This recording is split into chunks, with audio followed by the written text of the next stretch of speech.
And going, all right, I'll go ahead and call the meeting to order. Mr. Booth is joining us by phone this morning. So we do have a full group, you just can't see him. You know. We'll start off this morning with our opening prayer. Mr. Coleman. Thank you. Let us pray. Dear gracious Heavenly Father, we thank you, Lord, for this another day that you've given us. We thank you for your many blessings upon us, our country, and our community. Lord, during these trying times, we pray that you continue to have your hand upon our country, heal our land, Lord, we pray, and give us and all our leaders the wisdom that we need to move our country and our communities forward. I ask that you would grant each one of us here today a special measure of that wisdom to make the right decisions for Floyd County. We thank you for our freedom and all that you do for us. In Jesus' name, amen.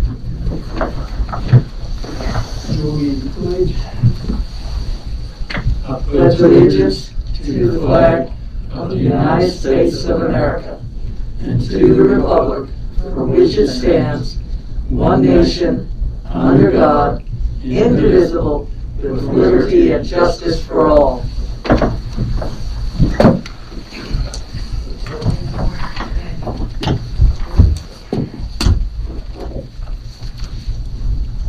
Before we move on, I had a request that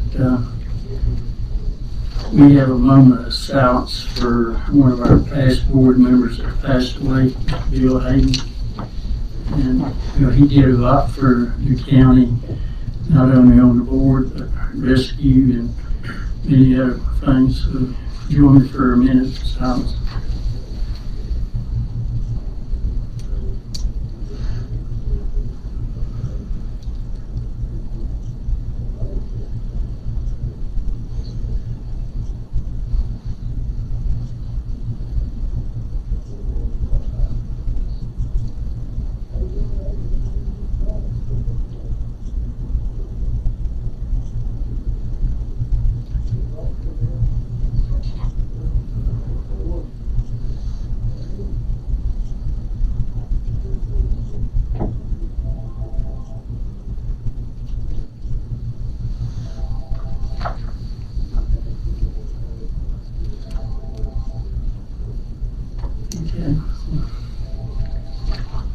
Glasses on steam now where I can see.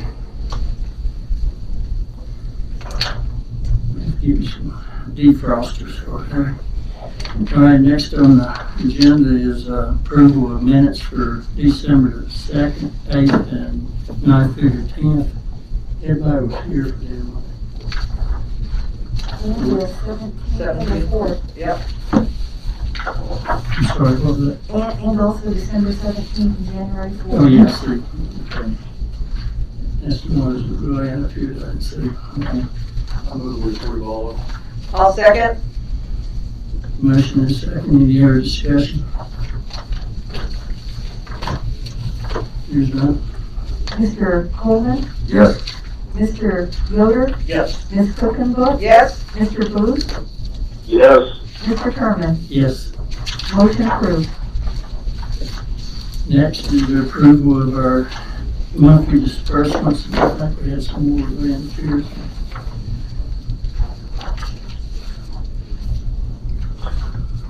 Mr. Chairman, I have a couple of questions, if I could. Go ahead.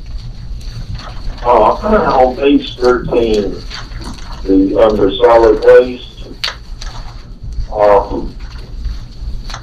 the Mack truck repairs, I was just curious, is that repairs to the truck we're looking to replace anyway, or is that a different truck? I don't know. I'd have to find out and get back to you. Okay, that's fine.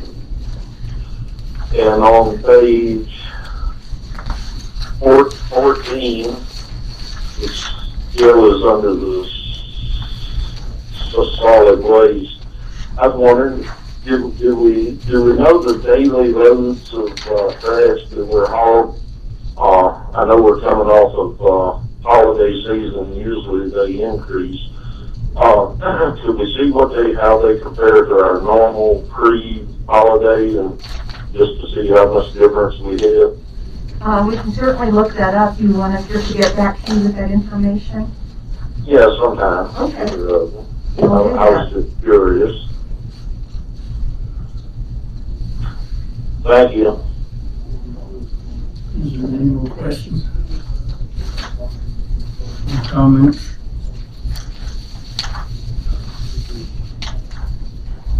Not, I'll take a motion to approve the disbursements. So moved. Second. Motion is second, any other discussion? Was there any additional bills, or is it just these? There were additional bills, so I'm afraid you probably have to abstain from this vote. All right, I'll just abstain rather than do it in two motions. Ms. Cookenbook? Yes. Mr. Yoder? Yes. Mr. Coleman? Yes. Mr. Booth? Abstain. Mr. Yoder, Mr. Terman? Yes. Motion passes. Mr. Alls hasn't got here. Yep, so. Brian, if not, then we'll just go on into yours. Okay. The first item is the subdivision plats for December. You want me to see if Ms. Terman's available to answer questions, or are there any questions? Anybody have any questions? I didn't know. I don't. Okay. No. Lavina called right before we started and asked that we hold off on B and C until closer to the time we go into closed session with her, so that she can join us for that part of the discussion. Yes. So we'll move to item 7D, and that is Floyd County's participation in the Newport Valley Home Consortium. And this is a 3-year contract, and we're making a decision as to whether we want to renew for the next 3 years. Do you want a consensus, or is it a motion? I always like motions, especially since we're talking money involved. You got a contract, you got I think so too. This is the same contract we had before, isn't it? Yes, I believe it is. Uh-huh. Open for a motion to accept. I would make a motion to accept the participation of Floyd County and the Home Consortium Board for the New River Valley.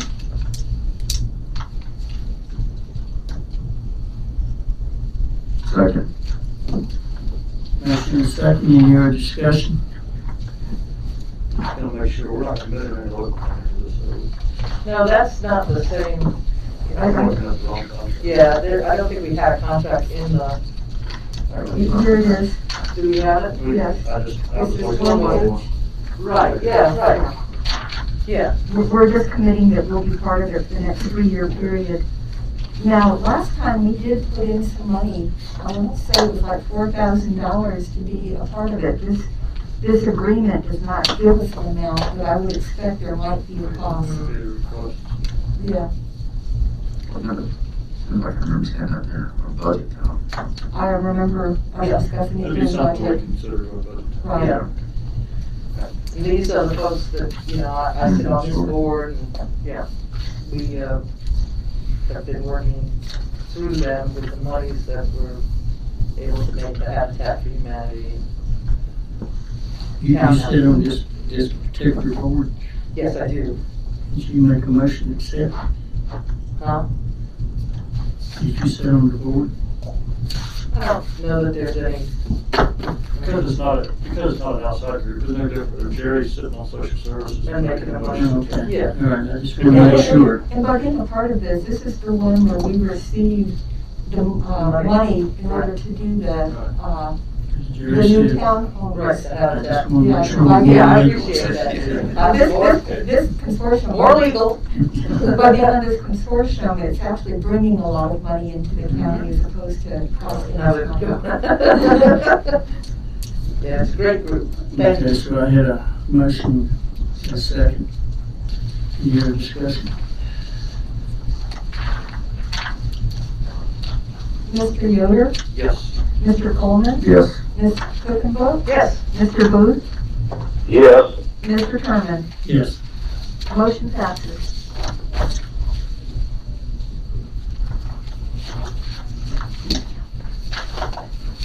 Did you want to go to Mr. Ellis?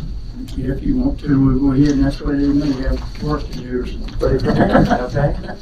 Good morning, everyone. Good morning.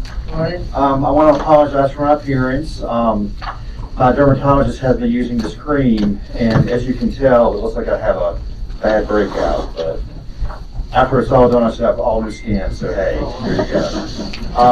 Just out in the sun a lot. Exactly. Good morning, Happy New Year. Just to give you a brief update on how we're operating downstairs, we're still closed to the public. We're open by appointment only. We still have staff that are teleworking, and we have also staff that are staggering schedules so that we can keep people as socially distanced as we can.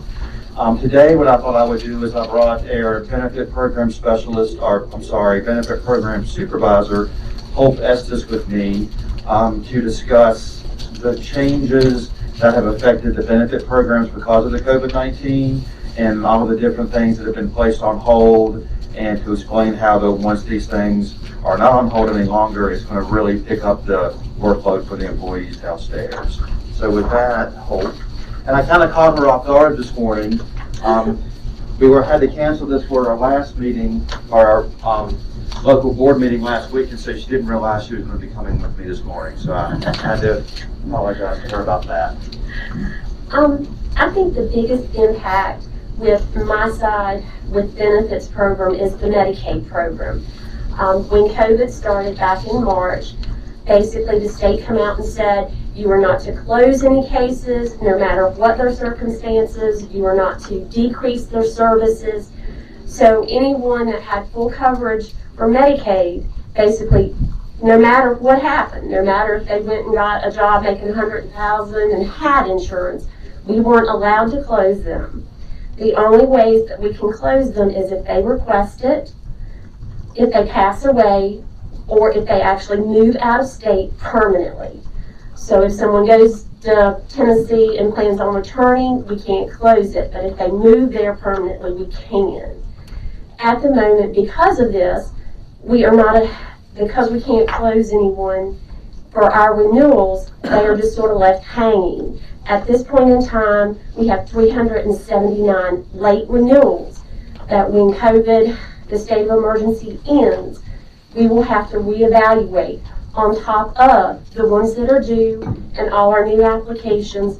We will have to reevaluate that 379 that's overdue at this point in time.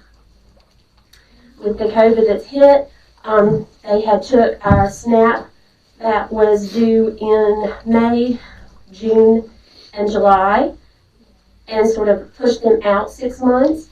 So for the months of October, November, and December, we were hit doubly because we had 2 months worth of renewals for the SNAP program that we had to get done in the same amount of time that we would normally have about half of that. We did see application increases a lot in the September, October, November, December range, just because of a lot of the unemployment ending. With the pandemic unemployment starting to end, I do look for increases in the SNAP and the Medicaid to increase again for the applications.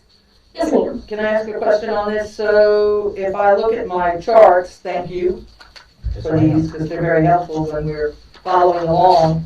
So we seem to have a biggest active SNAP cases in May, June, and July, and we've kind of leveled off, could we say, in December, and you're expecting us to increase probably. For applications, Yeah. yes. Because when the pandemic unemployment and the $600 stimulus part of the unemployment started, that $600 was countable for our SNAP program, but not Medicaid. Right. So a lot of those people are timing out of that unemployment now and starting to reapply. So those 813, 815, 812, 799 during May through August coincided with more people coming in due to the COVID Yes. situation, and you're expecting that to Yes. Okay, thank with you. the unemployment Right, stipend. gotcha. Any other questions? The state has allocated us a certain amount of overtime for benefit program specialists at the lower match rate. We haven't, of course, not dipped into that yet because we haven't gotten to the point to where everything is starting up again. Right. But also interviews for TANF and whatnot have also been suspended. Right. I The saw that TANF this and morning. SNAP interviews that are normally required for renewals have been waived. And for SNAP new applications, the interview has been waived. So what that means is if we don't have anything questionable, but we need verifications, we can send them a checklist. Right. Or if something needs to be clarified, we can call and do that over the phone. TANF interviews for the cash assistance, those interviews for new applications are still required.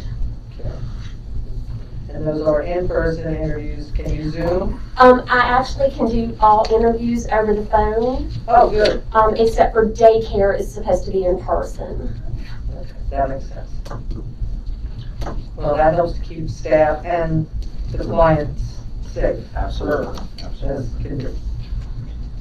Anything else we can So offer? at some point, you're gonna have a massive amount of paperwork to do when all of this ends, and you have Yes, to sir. go back through. Yes, what happened in March was like because it sort of hit mid-month, and we had already closed a lot of people that had not done their renewals or were over the income.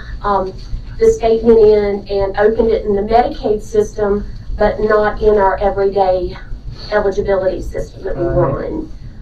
So the state, from all my webinars I've listened to, basically are saying yes, that when COVID or the state of emergency ends, even if the state has opened it and not the local office, we will still have to evaluate them all. Right. And that's what you're talking about, overtime hours. Yes, You ma'am. can bank those, so to speak. Right, yes. Okay. They've given us a certain amount of money to spend for overtime as we see fit. And again, we have not dipped into that yet because we really haven't seen the influx at Right. this time, but we will be seeing that. It's kind of like that old expression, kicking the can down the road. Mhm. Well, eventually that can is going to have to stop and we're going to have to pick it up. Curve, So, yeah. Do you think that'll be something the state allow you to do over a period of time, or are they gonna expect you to do it in a pretty quick manner? they really haven't said, I mean, we have deadlines we have to meet. So, Right. you know, my instinct says that when they realize how much more backlog we have, they'll be lenient in the fact that we understand you have to get caught back up. It just seems like if they say, okay, state of emergency ends, now you have to be up to date. Right. That sounds like a massive amount of work. And I would think For years worth larger of work. communities, my gosh. Exactly. Right. Exactly. I mean, we're lucky we're not as big, but I can't imagine a larger. But that money would be matching money. Is that? Yeah, it has the 15.5% local match. Yeah. So that's something we need to be aware of. Yeah. Other than that, our budget is looking good for what you allocated to the Department of Social Services. I will say that the rate of return that we were expecting is not going to be as high as we had anticipated based on the amount of funds in the different budget lines with the different match rates. And one other piece of good news I'd like to report to you is that I have been successful at entering into a regional agreement with Montgomery County DSS and Giles County DSS, where Montgomery County will be managing all of our Pride Resource Foster Homes, if you will. We will go from where we have like 4 local homes right now. We'll go from 4 local homes to be a pool of around 50 homes, which will prevent us from having to use the therapeutic foster care that we sometimes have to use when those children don't need that level of care just because we don't have the home. And that cost savings is going to be significant because the therapeutic foster homes, as you know, they have that daily maintenance fee that can be anywhere from $80 to $250 a day. So. Was this a mutual? We're paying for the program. I was able to use local funds because we have not been traveling this year because of COVID. So I was able to take advantage of that savings to use this. And once again, I think the savings will be significant, especially for the CSA fund. Absolutely. And so, how did this come about? Was it sort of all of you talking, or did you reach out, or, I mean, I'm just Yeah, so interested. Montgomery County already had a plan working with Giles County. Right, And they knew that we were looking at trying to expand our resource homes, because I had reached out to the regional consultant about that. And so they reached out to us and said, hey, why don't you come on board too? And it's really a win-win because we have a capacity issue with the resource recruitment program downstairs. And so Montgomery County will take all of that off of us. They'll manage our homes. When we have new people that are calling in interested, they will take those referrals, they will approve them, manage them, train them, and then we'll be able to use that whole pool of foster homes instead of having just the 4 that we currently have now. So, like I said, it's really a win-win situation for the agency and really for the county too. Oh, yeah. excellent news, Yeah. Okay. really good. I asked Senator Suderling last week at our reorganization meeting about mental health. Have you noticed, has there been an increase in any kind of mental health issues surrounding any of our programs, or is it measurable, or? Not to the degree that I think has been extremely significant at this point. Okay. You know, the concern has been and continues to be with the children not going to school as they had been in the past. There's a lot of things that we may be missing because those mandated reporters aren't having that face-to-face contact with the kids. I will say that our APS program has increased over the last couple of months in relation to the number of reports we're getting and the number of UAI screenings that we're receiving for the Medicaid ED/CD waiver services within the home. And I think that may be a result of just the population in Floyd County also aging. As far as the CPS referrals, we'll have a spike for 1 week and then we'll go back down for the next week or two. But the inference seems to be that we really think that we haven't yet seen the after effects of the COVID-19. Yeah, it's just something that I've just had on my mind, and it just is concerning, and so. In fact, our agency attorney said that she represents not only Floyd, but also Montgomery County. And she said that she just has this feeling that we're going to see more and more kids coming into care as a result. Yeah, that's, okay. All right, thank you so much. Thank Have a great day. you. I just have a quick question. Oh, sure. Sorry. Sorry. The black box. And I'm probably don't mean to catch you off guard. Your heat and electrical assistance monies, how is it? Is it used up yet, or do you still have funding in that area, Chad? The trauma drive was like, where is that voice coming from? I didn't realize that Terry was on the phone. Anyways, You can mute him if you want. No, that's okay. The man in the black box. The Trauma program, we have seen a decline in individuals coming in for that assistance because, number one, AEP or the electric company has suspended terminations, and that's one of the reasons, or one of the requirements for us to pay those bills is they must be in termination. And also the eviction notices have also been placed on hold. So we've redesigned how we're able to pay for some of these emergency assistance needs, but we're maintaining those funds so when all of this is over, we'll be able to service more people, and as many people as we can. Right. Good, thank you, sir. Absolutely. And thank you, Hope. Thank you. Any other questions? Have a great day. Thank you.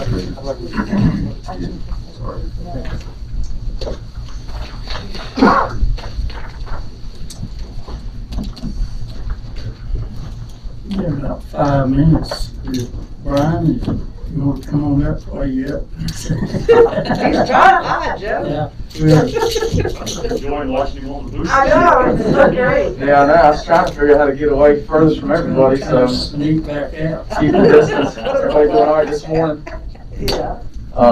Really nothing to report. Just coming in, checking in.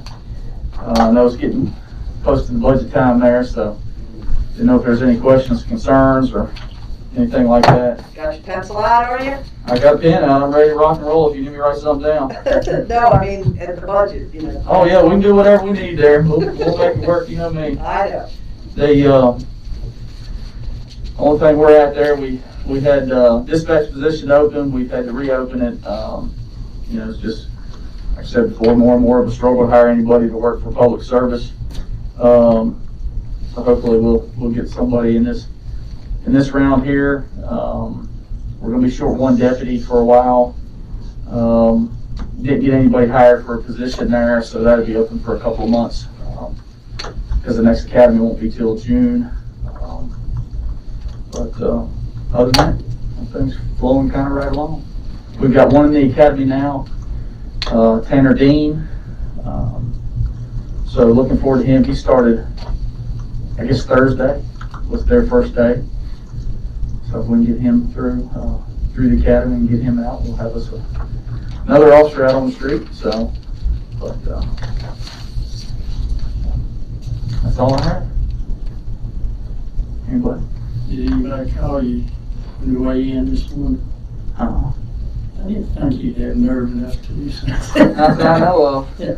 When you get back, I asked Richard why he didn't get a call. And as soon as I walked in, Richard talked to me. Yeah, that's 2 strikes against him already. Uh-oh, I better keep quiet then. I won't get him in too much trouble.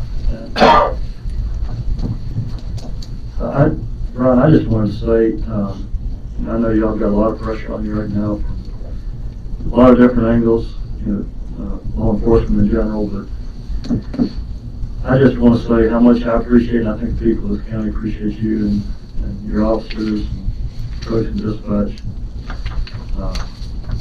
I know it's got to be a rough time to be in law enforcement. I just want to say thank you. And thank you for the way that y'all approach, your work. I think that the way that you've been involved in the community and been out at events and, pre-COVID for the most part, but I think that is really, that's been a really good thing for the community, and I think it's built a level of trust that is paying off during these troubled times. So thank you for the way you went about it. Thank for your term in office and your officers and everyone there. I just want to say good job and thank you for doing that, because I think it's made our community stronger through this. And we appreciate that, really do. And I'm very grateful for the officers we've got. It's just like anything else right now. It's been a whole lot of changes thrown at them, and they've just bent right with it and rolled with the punches. And at times we get down, but knowing the board and how the community supports us, I think it makes a big difference with these officers on getting up and getting out there. So. And I wanted to mention later on the agenda, we've got a resolution in opposition to legislative effort to revise the qualified immunity, and Sheriff Craig has had an opportunity to review that. And yeah, I was just about to. Okay. Yeah, I was going to ask about that, but I also wanted to note that Law Enforcement Officers Day was on Saturday, and I wanted to publicly acknowledge that from the dais and let you all know how much I appreciate, kind of echoing Lauren's sentiments about your work, your officers' work, and everybody in your department, dispatch, secretaries, everybody, and the level of care you give this county. I know that the county is constantly, citizens in our county, it's great to see when you post how many folks just come out and support you with little things that mean so much, pizza dinners and home-baked cookies and stuff that you got over the holidays. And it does make you feel good that we live in a community where, as Lauren said, there is a trust, and I think it does go back to how well connected you have been in this community since you came here and started your career, and that has paid dividends now as we are in, turbulent, kind of rough, choppy waters, as it were, if I may use a boating analogy with you, sir. Yeah. Anyway, just kudos, thank you, and please thank everybody in the department. Well, we appreciate it. Yeah, I mean, you know, the way you can always win anybody's heart, it doesn't have to be an officer or not, is through food. And, you know, I don't know if y'all noticed, but there was a family, Christmas Eve, that supplied a meal for the officers and the dispatchers. It was a shrimp meal. Wow, you know, there's shrimp and a few different meats on there. And so it, you know, I think that really went a long way. That they were surprised. I know the family really well, and they wanted to do something nice, and I didn't realize it was going to be that nice, but you know. Keep that up, you don't have to up your physical. That is true. That is one thing we talked about after the fact. It's you know, the physical fitness side of it. But no, we are very blessed here in this community, and you know, hopefully some of the officers, when they see all out, maybe the communications folks also, the civilian side, you know, if they see all out, hopefully they're thanking y'all, because they do know how much you know, support they have from you as a board, the community, you know, Cindy, Angie, everybody up here, Tabitha. You know, it's great. You know, we can call and, you know, work through things all the time. And both sides of government here, everybody's just so willing to work with each other and kind of drop what they're doing to help each other out. So it's Like I was telling you the other day, when them two pulled outside of me and I didn't recognize them, and they started thanking me, and I was trying to figure out what they were talking about. yeah. Then he put his hat on and realized who he was. He's changed his appearance a little bit. He here does. lately. It's amazing what a little bit of a beard can do for you in a mask. So, but, well, thank y'all. We've got drug court going on this morning and circuit court, so we're going to get back over there. So, if you have anything, feel free to always call. Thank you. Have a good and be safe. We go ahead and open public comment period. Floor is open for anybody who wants to make any comments. Keep your comments to 4 minutes or less, and it is a one-sided conversation. We'll listen to what you have to say. Before I do that, I'll read my handicap statement also. It is the intent that all persons attending the meeting of the board, regardless of handicap and condition, shall have an opportunity to participate. If any person present requires any special assistance, please let the board know in order that arrangements can be made.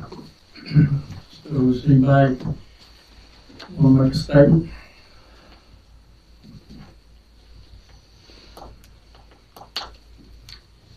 Hearing none, I'll close the public comment. Mr. Boat, I guess you've got something to do today, so we'll go ahead. All right, thank you for the opportunity. I believe you got your packet. The reason I'm here today is to ask the board if y'all be willing to allow us to put out for bids for a roof for the transfer station garage and replace the lighting in the garage. The roof on the garage building is roughly 41 years old. It's leaking. It's been painted in the past, and it's still leaking, and rust is bleeding through the paint, and then, you know, the garage is staying wet for Cheryl and the boys. And also the old light system there is pretty well shot. There ain't many lights that's working right now. And they're the old style lighting, so we could have your blessings to do LEDs. We could cut down over half the lights, plus save energy and cost. What we're looking at is new high bay lights, bigger, you know, round ones, but they're LEDs. Mm-hmm. And I talked to the electric company, supply store Kenny Cox, been talking to them, got me connected with them, and they got a computer outlet that can balance the lights out for you what you need. So we're looking at about I think it's 15 or 17 of them. Now, just doing a quick figure, probably looking about anywhere from, I'm just shooting off the hip, probably $5,000-6,000 to get these lights installed. That includes the bolts. Yes. I mean, sometimes you'd be surprised. Yeah, there's two different styles. There's lights like this right here. Yeah. It's got reflectors on them. They hold 6 bulbs. They're $113 with the bulb. The high bay light is a package. The bulb comes with, when it goes bad, you just take it off and replace it with the new one. But they're supposed to last 100,000 hours or 11,000 hours anyway. It roughly runs out to about 12 years.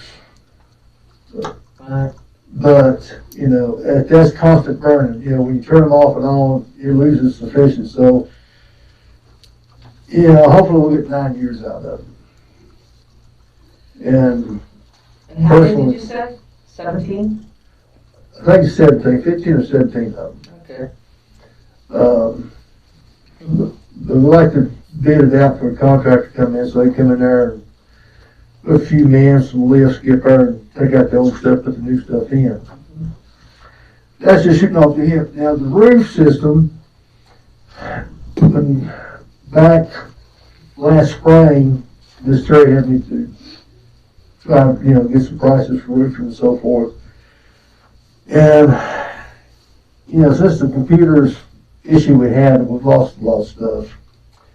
But I'm thinking taking the roof off and putting the new roof on, we're gonna be around $60,000. Now, but there's another thing we can do, and this is what I think was brought for you at the last budget. Leave that old roof on and make a system we put a new roof on top of it. And you know, it's a high rib roof. You put brackets on top of the purlins, make it level again to attach your new roof to. And it come in a little under $25,000. So I talked to Price Builders again, and they've increased it just a little bit. It's $25,649. But that bid's only good for 15 days. So if y'all would chew on it, spit it out, chew it again, and if you find it that you can afford it, let us know.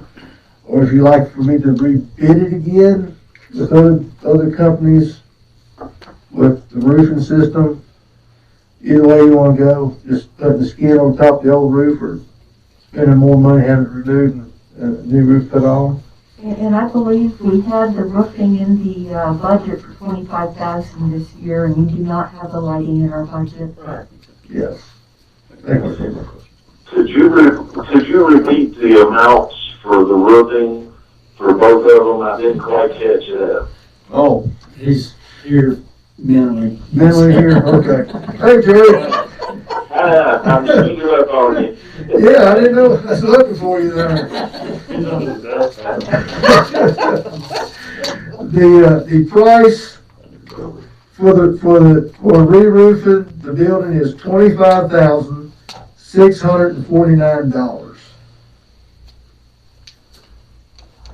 You said that was a 15-day. That was Okay, 15. what was the price for taking off and putting on the roof? Well, I think that's around 60,000, what we got.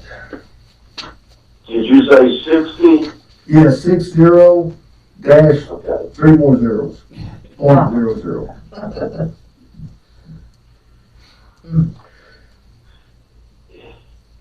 As far as long term, one that's 6 1 1/2 dozen of another as far as life of the roof, wouldn't it? Yes, sir, this re-roofing should last as long as a tear-off and replacement. Okay. And then when, And did you have any estimate on the lighting? No, I'm just shooting off the hip on that one. The lighting's gonna cost roughly around, I think around 1,500. I tripled that for labor and, wire. 1,500 per light. No, The whole thing? no, 1,500 by the lights. Right, okay. So triple that, that's that's 4.5. Gotcha, okay. You know, Say 5,000. I just have, we would just have to bid it out to get a quote. But at least we have the location, we have the type of light that we think would be good. And that would give some specs out for bidders and a layout to get a good bid. How many bids did we have on the roof when we did it the first time? Do you remember? Well, I only had one bid from Price for this re-roofing. Only one I could find local at the time. Okay. And I had three other bidders come in about taking the roof off and replacing it. And best I had, I think the cheapest thing I had was somewhere around $60,000. Okay, so when we did the bid the first time, just to refresh my memory, we We asked, didn't actually do a bid document though. No, We we just didn't. called around. Called around, It right? was called right, around. okay, There wasn't no official letter sent out to Right. contractor. right, okay, so then, did we check with any of the other companies about the re-roofing, or did we just, I checked with another company in Northern Virginia, and they was way up. right, okay. Gotcha.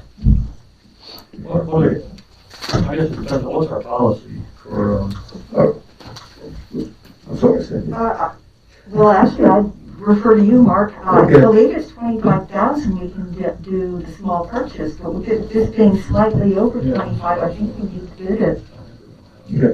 Yeah, if we did it, what we try to do is send it to bidders here local. right. If we don't get enough bids, then we go beyond. But re-roofing this building will have to go beyond Florida County because Yeah. we don't have no local people to do this type of work. But I mean, regionally, Franklin County and Price Buildings, that's a regional, so, you know, I feel good about that. But I could talk to,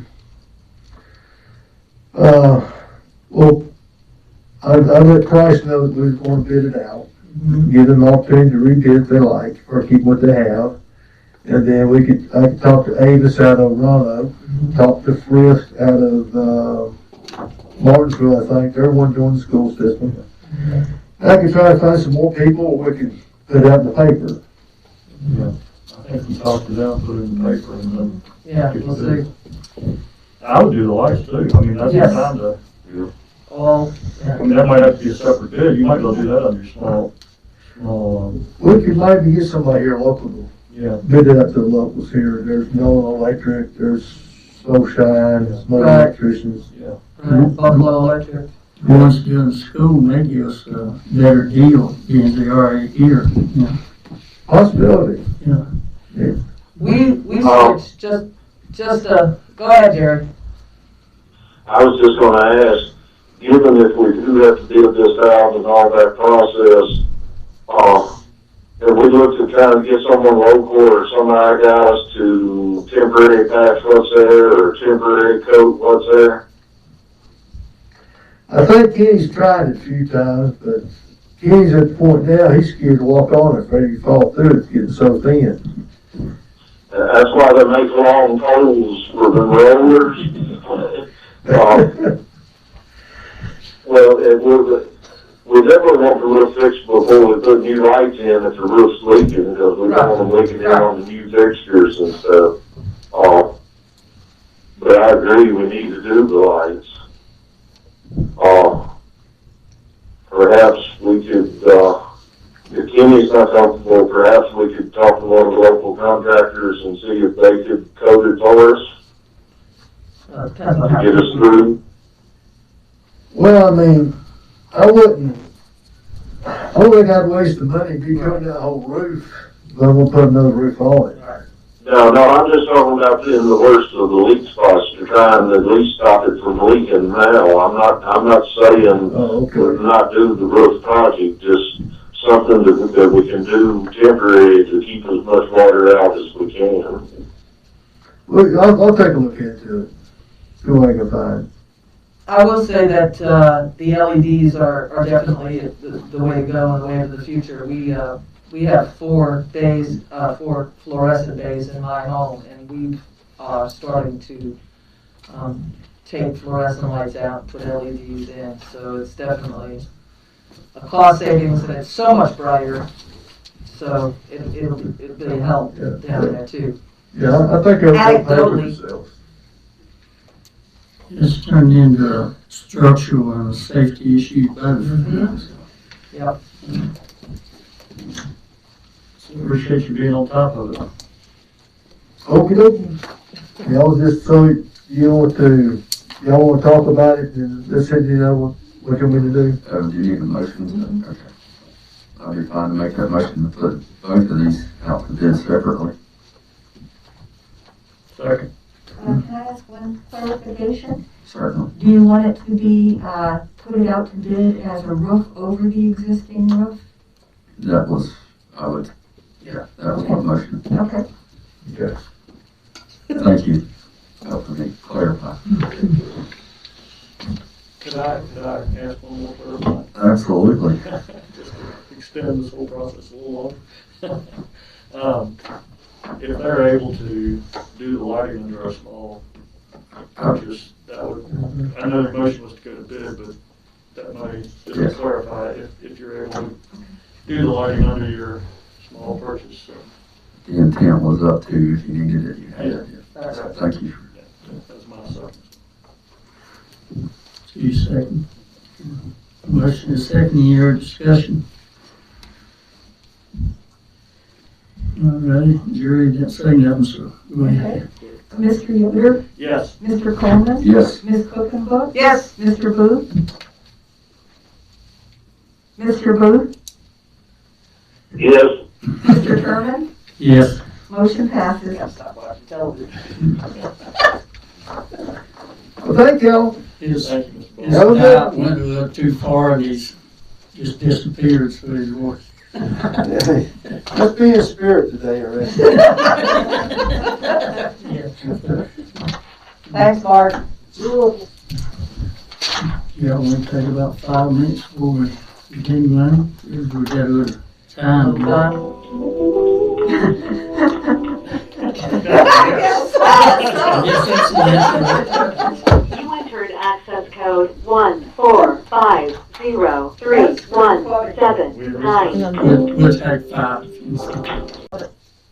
All right, we're back on the air, so, don't see no constitutional officers, so we'll just continue on here, right? Okay, item 7E is something we mentioned just a little while ago. City of Galax passed this and sent it along to Terry, and we've changed, of course, the wording to be for County of Floyd. We sent this on to Sheriff Craig for his comments, and he approved it as it was written. And it's for your consideration. It's a resolution in opposition to any legislative effort to repeal or revise the judicial doctrine of qualified immunity for law enforcement officials. So moved. Second. Motion second, any other discussion? Supervisor Coleman, Yes. Supervisor Yoder, Yes. Supervisor Cookenbook, Yes. Vice Chairman Booth, Yes. Chairman Terman. Yes. Motion passes.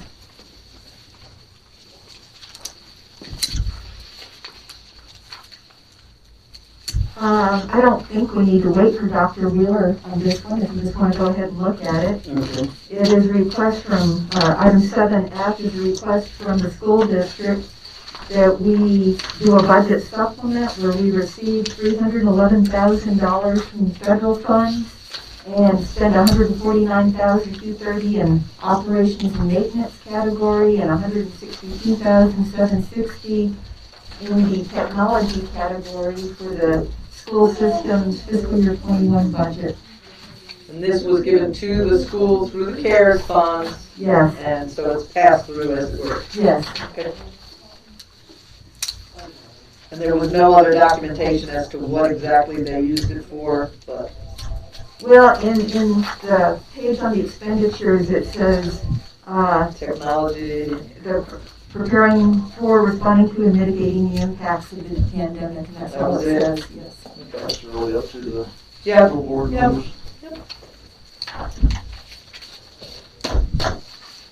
We just need a motion to pass it. I'd make that motion. I'll second. Motion is second, any other discussion? No discussion, good.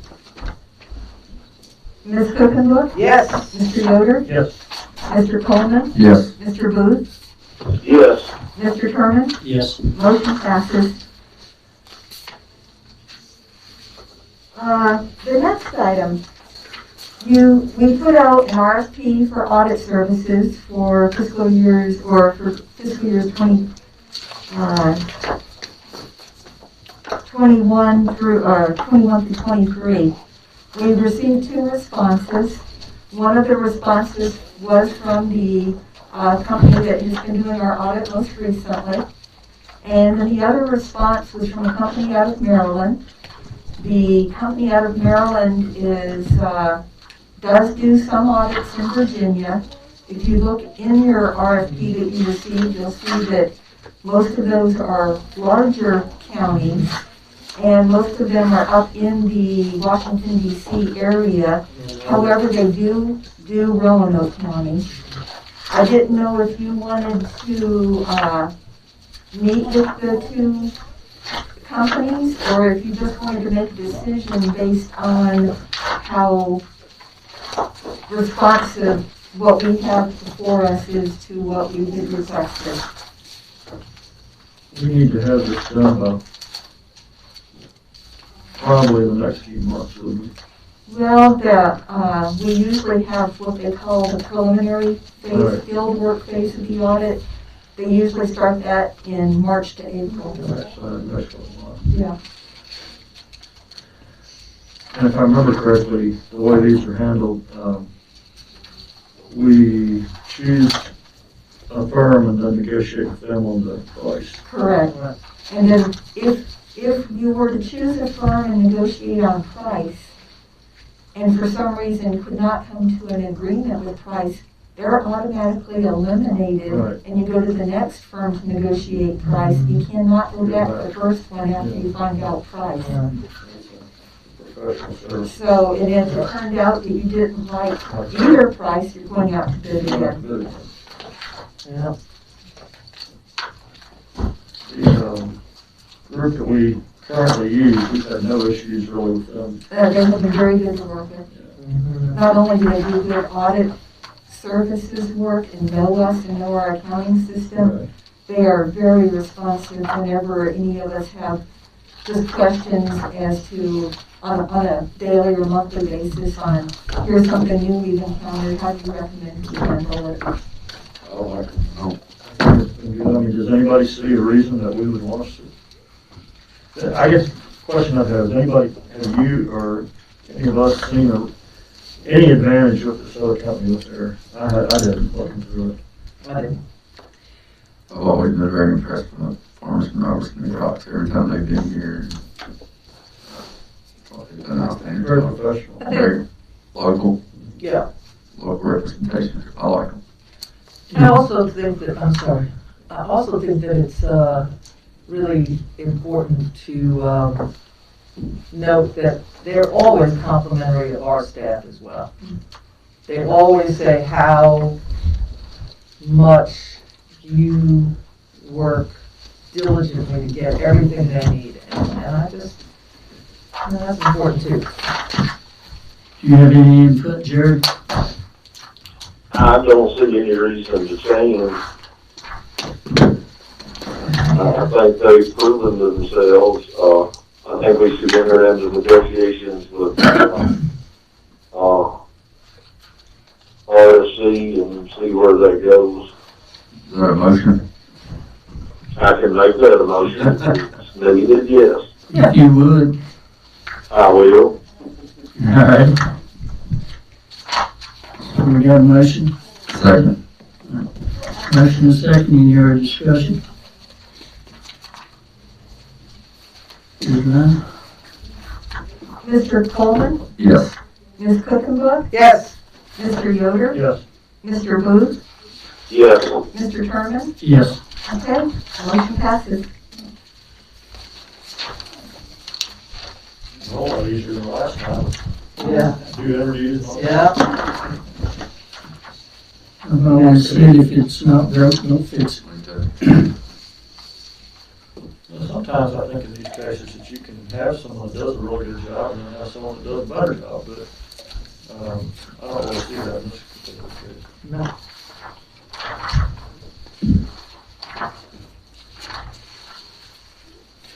Okay, the next item on the agenda is the discussion of the current status and balancing the CARES money.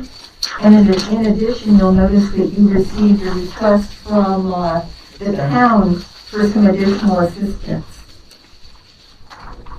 I thought you'd find it interesting to see by category, the CARES reporting category, how much we have spent per reporting period and how much we currently have obligated, so that you can see how much we have spent in total by category. I just found it very interesting. Yeah. It also lets us know that we only have $60,778 left. There are some, and actually it's a little less than that.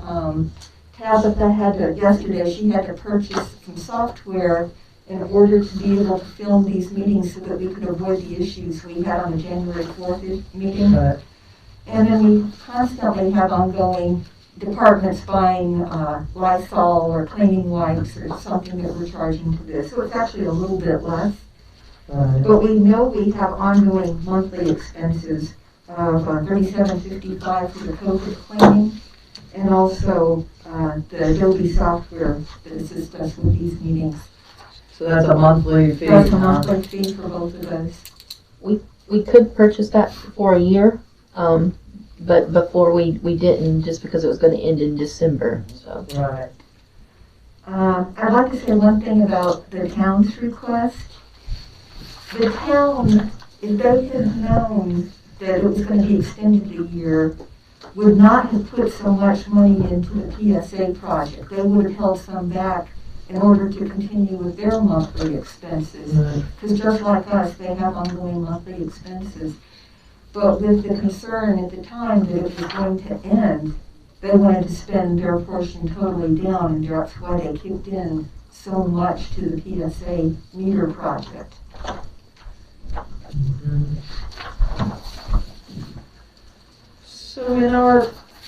So in the line items, so what we're all looking at is, these are all the line items that you report to, that our auditors look at and such. So the other category, what includes in other? The biggest item that in that $485,000 we reported in December was the water meter project. Gotcha. Another one was the truck for the PSA. Right. Through the joint task force, we also had our portion of a truck for the a truck and a van for the joint task force, one for Dr. Bissell and a van for the administering the vaccine. I think not the vaccine, it was the testing supplies when they were going from site to site. So most of the other things I would call almost like capital expenditures. Right. Although the ambulance, you'll notice, is we have that under public health. Correct. You know. That makes sense. I guess I have two questions. The first one is, what do you think our prospects are for getting additional funds? It's really hard to tell in the current climate, but I think there's some push possibly for another round coming in the next month or two. I'm hoping there's more money, and I'm hoping this whole original CARES money was focused on testing and protection. I'm hoping if they give us more money, it's focused toward vaccine delivery. Right. I'm really hoping they have something in there that allows us for transportation. Right. The contract with getting our citizens to where vaccine centers are. Yeah. Because that was my second question, I guess, was, or maybe a statement more than anything, but it just seems to me that 60,000, once the vaccines are more readily available and we start trying to figure out how all that works, it seems to me that there's gonna be a lot of expenses come up with that, or potentially could be. And to me, that's the most important thing that we can work on. And we can work on virtual and cleaning and whatever, but, you know, getting people that want to get the vaccine to a place where they get the vaccine in an efficient manner seems to me like the most important thing we're going to work on this year. Yep. And so I would kind of, my personal stance is hold on to it as much as we can for the time being and just until we learn what's going to happen, because my fear is we're going to have, you know, I don't want to get to the point where we say, sorry, we don't have any money for transportation. And right now, we can't use CARES money for that. Right. And, you know, I'm just thinking of a list of things that we can, and, you know, we don't have any money for that, so guess what? You know, you don't have any transportation and you don't get to go get your vaccine when everybody else in your group does. Well, that sounds like a major swing and a miss by everybody, so. One thing we may have to look at, I know that our senators are pushing for another round of funding coming to local governments. I don't know the details of what they're pushing yet, but we may have to look at taking on the cost of transportation ourselves, unless we can find several sites here that can handle it. Because a lot of our citizens aren't going to be able to just up and go on their own. Well, I could even kind of wonder if the joint task force may pop up and have something that we need to, you know, support as a means of this said process. Lawrence talked, might be easier for them to make something happen where we could contribute to make that possible in the way of vaccination or maybe transportation. Who knows? So I would agree. I feel like it's awful early to this point to just spend it down to the pennies. I think that, you know, as things are starting to come out, I would feel more comfortable just holding on to what we have.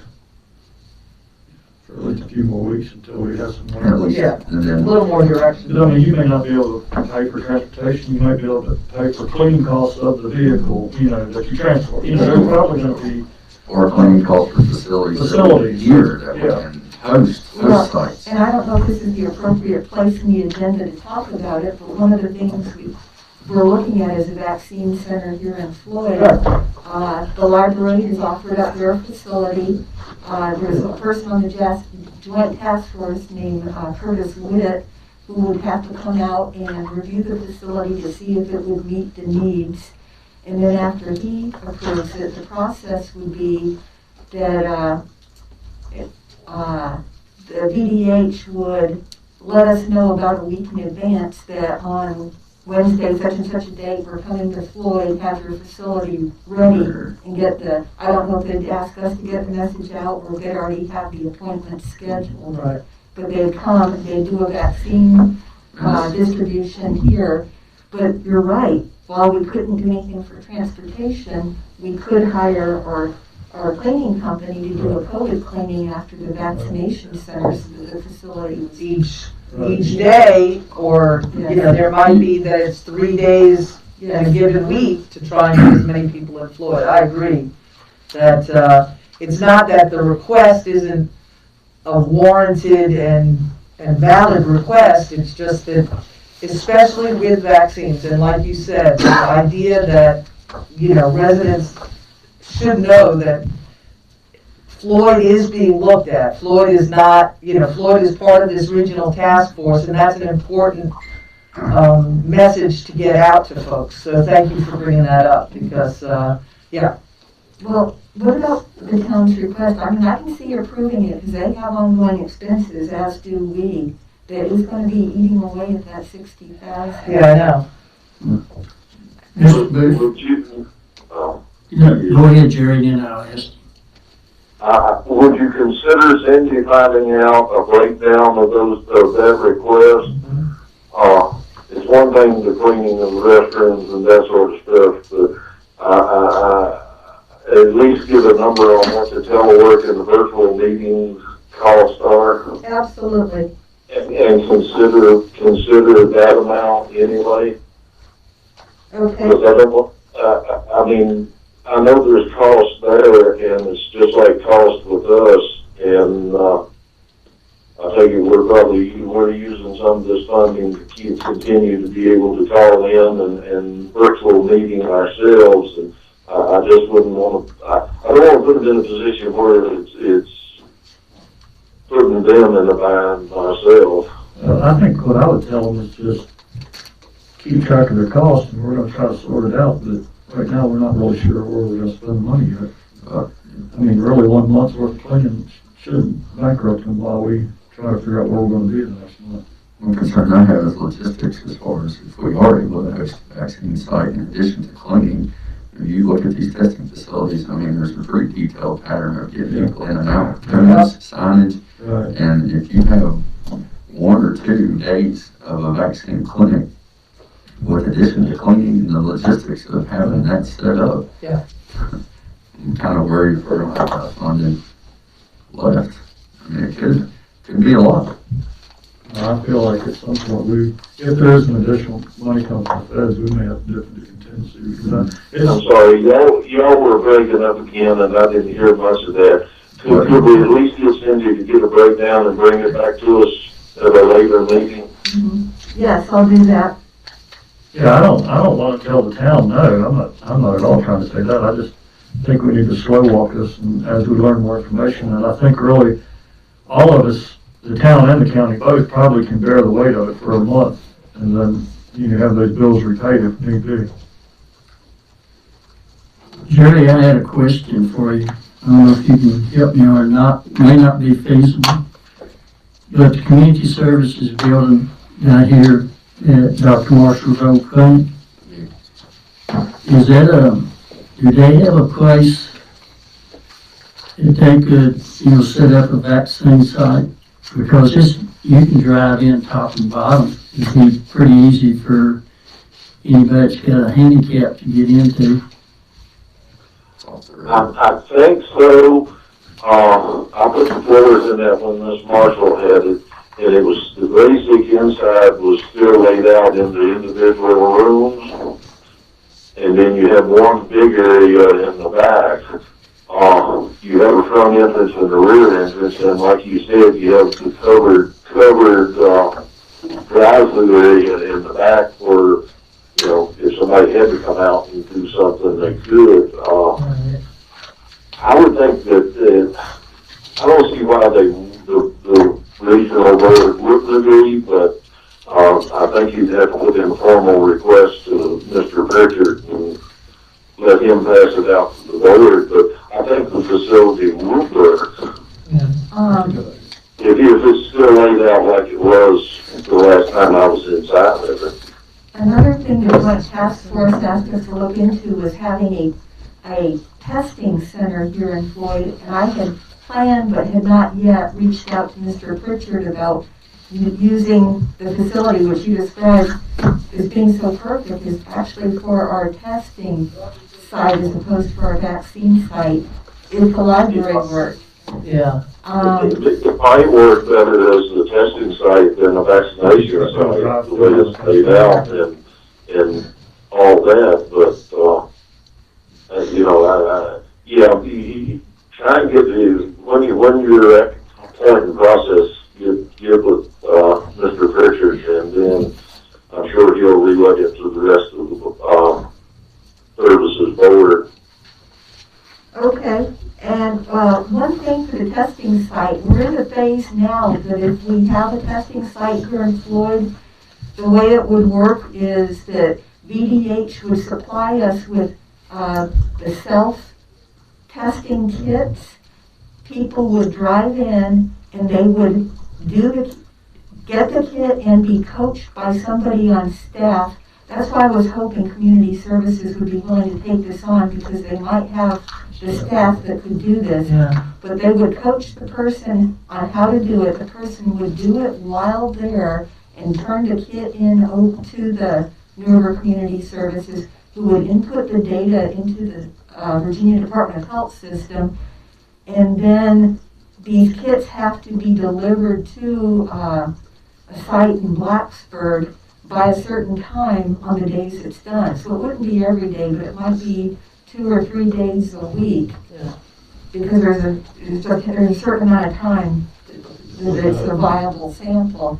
So we'd also have to have either somebody on our staff or somebody else who is willing to transport the testing kits. But I'd like to reach out to Mr. Pritchard, but it really seems like it might be a good setup for a testing site.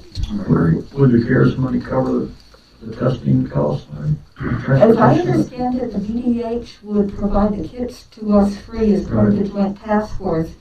I would be comfortable requesting that the transportation of the test would be considered part of the testing. And potentially maybe hiring, if we had to, if they wouldn't, maybe we could hire a part-time person that would. Well, community services, I'm sorry, not community services, but then Community Action had the best they ran for the elderly. Could we ask them if they would transport the test and us use the money to cover costs associated with that? I will find out. I mean, that just popped in my head, and they, because I doubt if they're doing much transport right now anyway, given the situation. It might be that they could transport it to Blacksburg for us on those days. I will reach out to them and find out if that's a possibility. It just strikes me as that we're in a situation where we've got one last big push here. And hopefully we can get back to some semblance of normal. And I don't want to be the last county in the region that finishes. I want our citizens to have every advantage anyone else around us has. If that means that we've got to go above and beyond, then let's make it happen now, because I don't want to be sitting here in August wishing we had done these other 3 things that Giles did or something. Absolutely. And I'll tell you one more thing, since we're talking about the vaccinations. We're working with both CVS and the farmhouse. Neither one have the vaccines available right now, but we're working with them and finding out when vaccines might be available. And once they are, we'll get that information out on our website. Right. And this is through VDH, River Valley. The farmhouse would be through VDH. If CVS does it, it'll be through federal government, Centers for Disease Control. Okay. Thank you.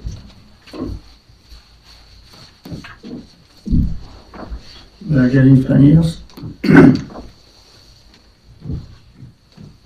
No, I guess I'd just say one thing, just a reminder, the county's still under a state of emergency, so, in the state, but that gives, the chairman who serves as the emergency management director and our acting administrator the power to do a lot of these things without, I don't feel like you have to wait to come back to the board meeting to push through stuff. And that's the reason we passed state of emergency, so that y'all have the power to do it, make it happen. So I've got one other issue. It doesn't really fall under CARES, but it's still related to the whole emergency. I can either talk to you about it now or wait till old or new business. Just get David and then we'll do that. Mr. Clark? Is we infringing on his time? Not a problem. They're here then, in my office right now. Mr. Booth's on the Okay, yeah, I thought he was one that heard him speak up. Yeah, so I'll try to speak up so Mr. Booth can hear. I see him sneak up on him now.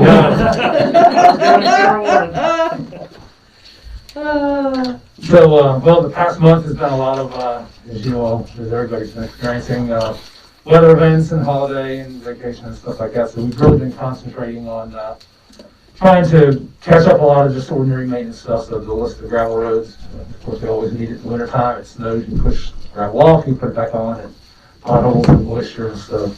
I won't go through the list of the gravel roads that we worked on, but we're also able to get some patching done. You have had some decent days on there. They did replace, did some pipe repair and replacement on Spangler Mill. Did some more pothole patching on Meadow Run, Jack's Mill, and they got the spot on Route 8 in the parkway.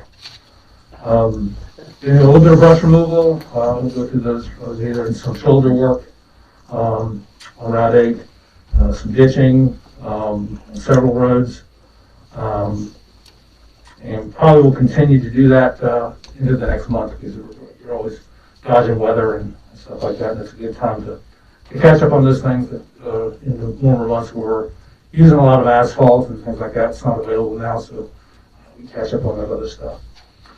As far as the updates for that, that's all I have really. We finished up Quisenberry, we did no run. Mr. Booth did send me a text just about a question on the 6-year plan. I was going to bring that up. Last year we held the 6-year plan public hearing in February.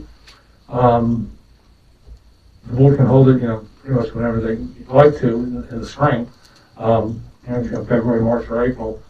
I don't know how last year, but we did it just before a lot of the restrictions came around.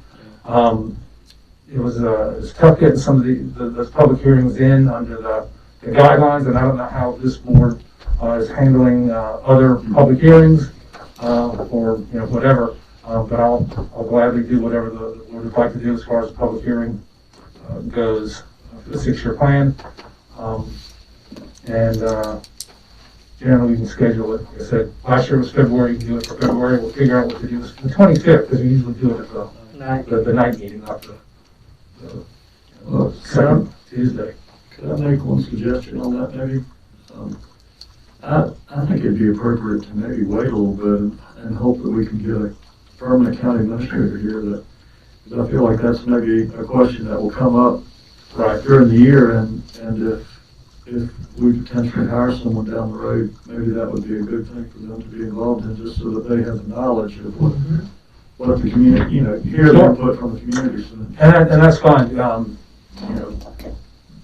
Our 6-year planning process has been flexible this past year, knowing that some counties are having a hard time getting their public hearings. And some do them early in the spring, some don't do them until May or something like that. And for those that tend to do them a little bit later, it really was a problem last year. We didn't get some done until probably after July. We usually like to get them done before July, because that's the fiscal year. Yeah. It doesn't make that much difference here, because we already know which projects we're going to be working on. What you'd be doing is revising the 6-year plan, adding maybe to the end of the list, which we wouldn't get to a new project until after we've done about, I think there's at least 4 that would be ahead of whatever you might add, unless you decide to change the order, which we generally don't do unless there's an emergency of some kind. Yeah, but if we wait till like April, that would be fine. No. I don't know, that's just a suggestion. You've done it later than February in the past, and sometimes it's been in April. It's not a big deal at all. I think last year we had it early for that reason. There was a lot of roads on the list, and they weren't anticipating a whole lot of changes to it. So I think April would be better, because we'd be basically through our budget thing, and we don't have so much stuff. Okay, I'll go ahead and just plan on doing that. April.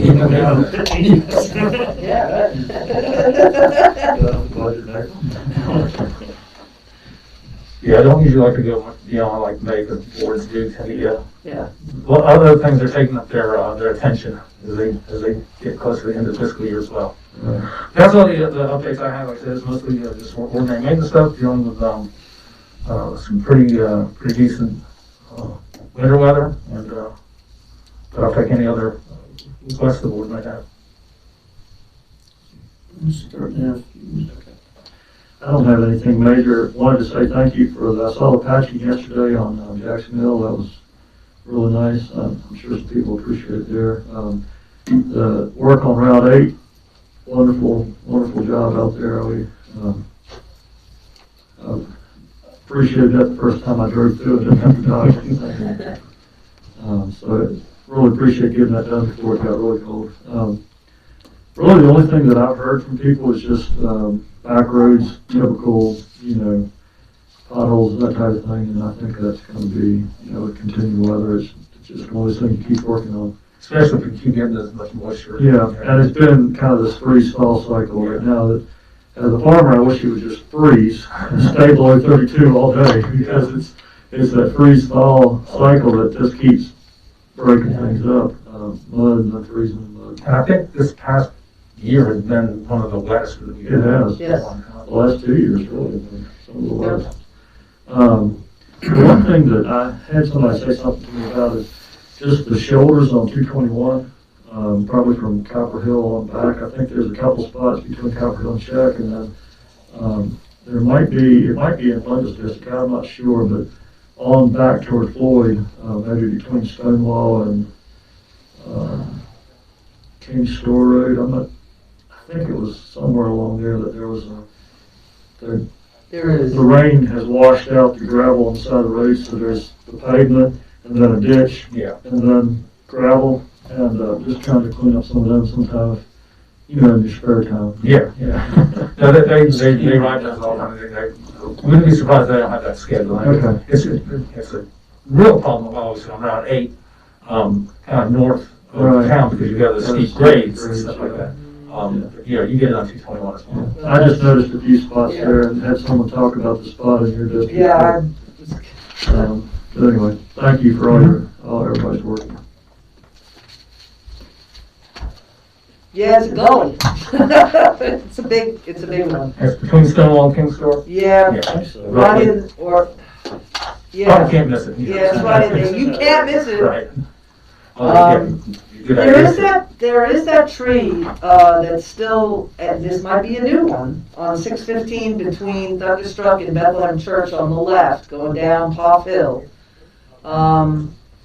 It's scary, because I go down that hill all the time, and I keep looking over there, and I'm just not sure if another big windstorm, which we're supposed to have Saturday, with a cold front passage, I don't know if it's caught or it's just, if that thing comes down on the road, it's gonna be bad. So I think it needs to just be taken care of, I'll please. check that. Yeah, I'll go back that way. Yeah, go back that way. It's on the left. As you come down the hill, it'll be on your left. And you it's really not a good thing to turn your head and look. Yeah. But it's there, and it's gonna be a safety hazard. And then I was out on Thunderstruck this past weekend, with some clients, and gosh, there's one part of the road, I know it's not a heavily traveled road, but there's one part of that road that, I don't know what we're gonna do. I know we've talked about this, and that, and Rogers Road, and the Little River, and everything else, but my goodness, like I said, thank goodness it's not heavily traveled, but it appears that we're losing that road. Towards the end, past Slugger's Store. I don't know. Something we gotta look at.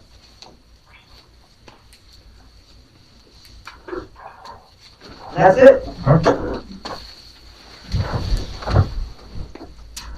I talked to Mr. Showers yesterday, so I don't have anything, ironically, would like to, some of the things that I mentioned have been taken care of. Appreciate that. The ditching on Indian Valley Road off White Rock there have been taken care of. He updated me on the school signs getting replaced, so appreciate that. And just want to say thanks to the guys that were had to work over the Christmas holiday. Yes. I know we're short-staffed, and appreciate you guys bringing other folks over here to make sure we get covered. So just echo that if you would throughout the work area, and that's all I have. Mr. Bates, do you have anything? Yes, first of all, please extend our thanks to all the crews that worked through this bad weather. I probably had the least complaints about roads being cleaned than I've had in many years. Just thank everyone for the work that they did. Back to Linda's point, it seems to me like years ago we had discussed at least in some of the worst areas down there along the river, trying to rip that. But I can't remember if we run into trouble with the Corps of Engineers or the State Border while we're trying to explore up the road there. It's been too long. The but I can't remember, but I think she's right, we're gonna lose, or we're either gonna have to move the road or do something eventually.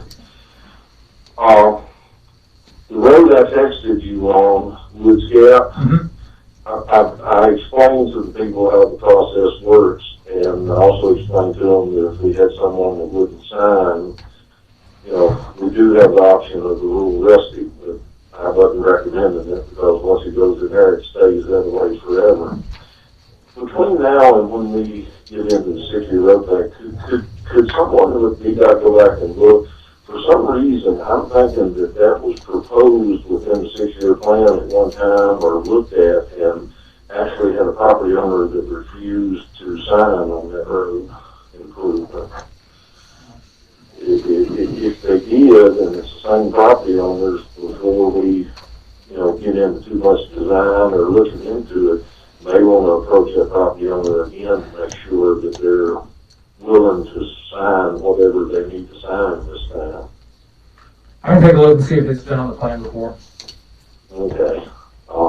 And that may be just that, during the previous board's time that people were just asked and they didn't go through the official channels and they had to know. But after talking to the one or two of them out there, it's something back in my head tells me that was proposed to be looked at or something, and it was shot because somebody would sign the right way.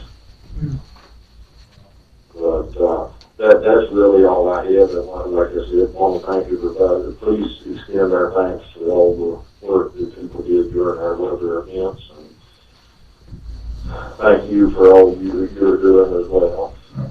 Thank you. Mr. Coleman, give you some pictures of the lady out on Fairview Church Road sent me, the other day. They're still having a big problem with them. I guess trucks following their GPS.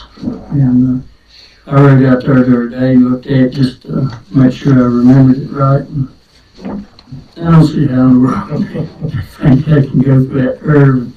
Even if they got through hit, I don't know how they think you're going to get up that Parkway service road. You know. Yeah. So I don't know what the answer there is.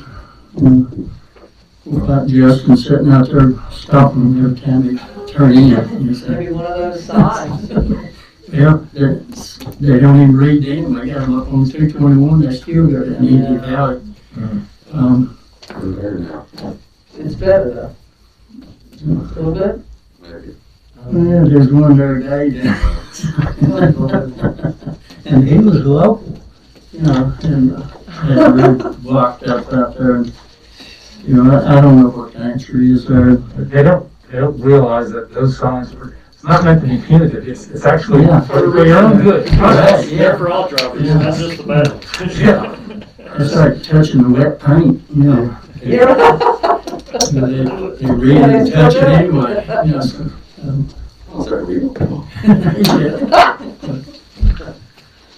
but I should have called in you to tell our supervisor on this one, but I reckon I'll pass him up.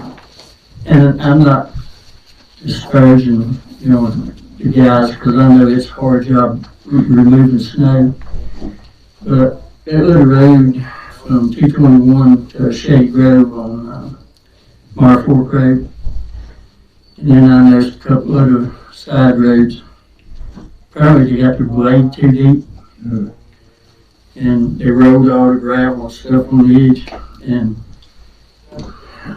then there's where I come out with hay, you know, when it's thawed, it's okay, I get over it pretty easy, but when it freezes, it's like a big speed bump, you know, and there's some places I'd say that stuff's over a foot deep, you know, It's not unusual. We have to go back and do some repair. it makes it burn like then on the road, it rains or something, all the water So it's starts. traffic, yeah. I'll have to take a look at that. But other than that, that's all I had. Appreciate all the work y'all do. I know you're short-handed, you do good for what you got. Yeah. There's always, if we do a tally, like a roll call, and I mean, there's always, and in the Willis area headquarters in particular, just a lot of, you rarely have a full crew, on any given morning. I just have a question. How has the pandemic affected our crews here in Florida? You say it's rarely, I mean, are we containing, have we been? It's I know actually, you really were very adamant about keeping distance and all of that through the summer and early fall and into early winter. I just was wondering. compared to some of our other areas, Floyd's been the least affected as far as the crews go. Excellent. We're taking precautions about, we have a meeting every morning, the crews do, and we split them up a little bit. Some go to the old Floyd lot that we still own and still has the garage and everything. We started a kind of an initiative where we can, instead of doing a meeting with all the crews, we usually have a safety topic and talk about what's coming up. We're letting them use their cell phones with the superintendent. So Ronald will actually be in the check lot, and he may be giving instructions to his crew with by phone so they can be distanced. Right. And we've had some secondary exposures. I don't think we've had any positive test results on any crew member in Floyd. We have had in other counties. But someone may say, oh yeah, I was near someone who tested, and then they have to quarantine, and we've had a couple of those.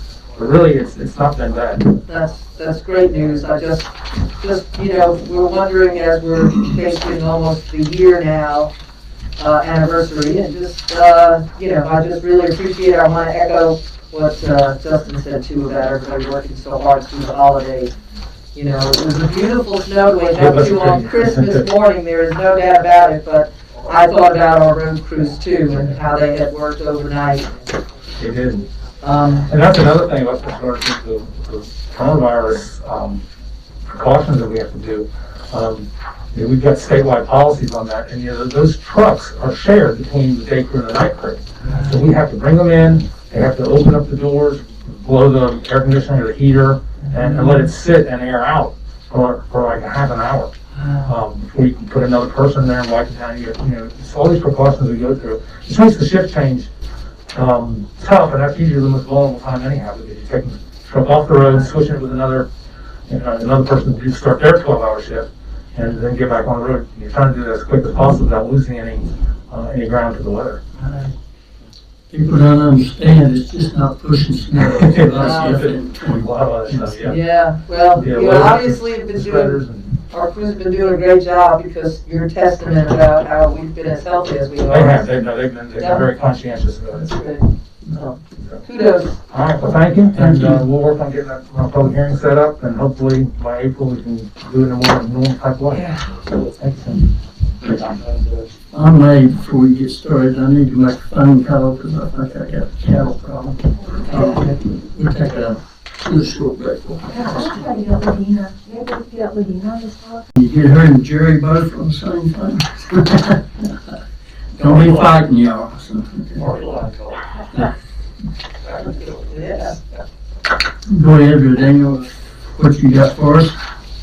Okay, I can't see y'all at the moment, so I'm just kind of talking blind here. Hopefully, 7B would be the CDBG grant for the, okay. The document that you all received for the Community Development Block Grant, this is for the VITA project, the $200,000 to help with housing down payment and business development.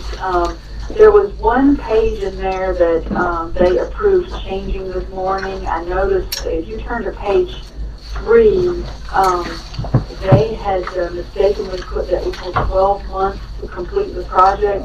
They have now sent an amended page. It should have been 24 months.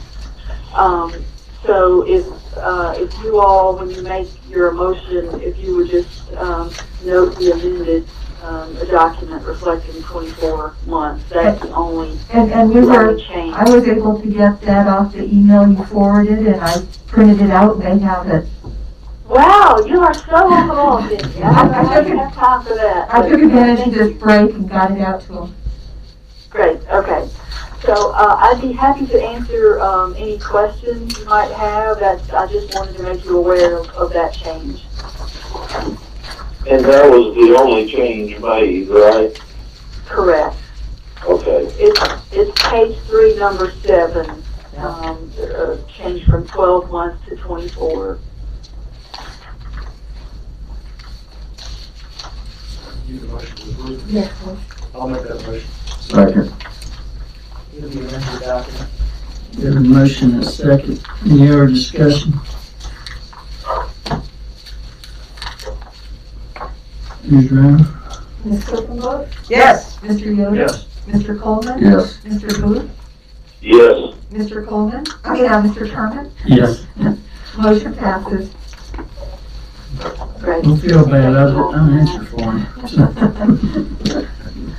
The next item, thank you for that. The next item is a task order for the New Valley Regional Commission. This is for our other community development block grant, the housing rehab project. The Regional Commission will provide the grant management, and that will include qualifying the individual households and a great deal of detail on all of that.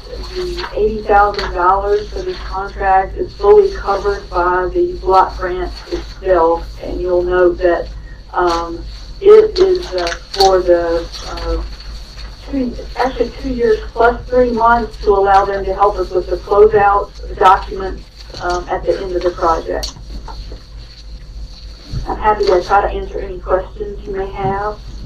On this, if I may, on this one, they're going to administer it, but still technically, if some reason something gets, if the agency says, well, this didn't quite qualify, we would still be liable or responsible to pay back any funds that didn't qualify or was used improperly. That's right.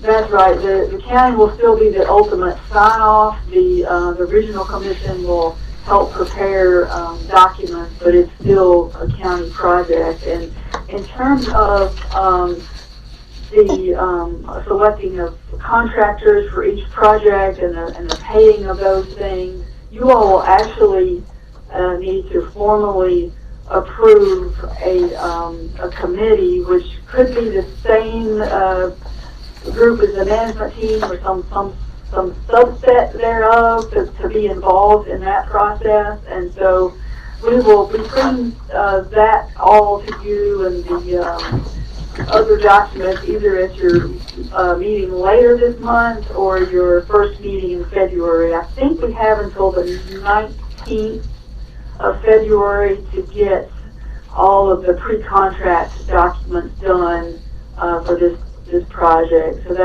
So there will be kind of an oversight committee for going through those contracts and those kinds of things.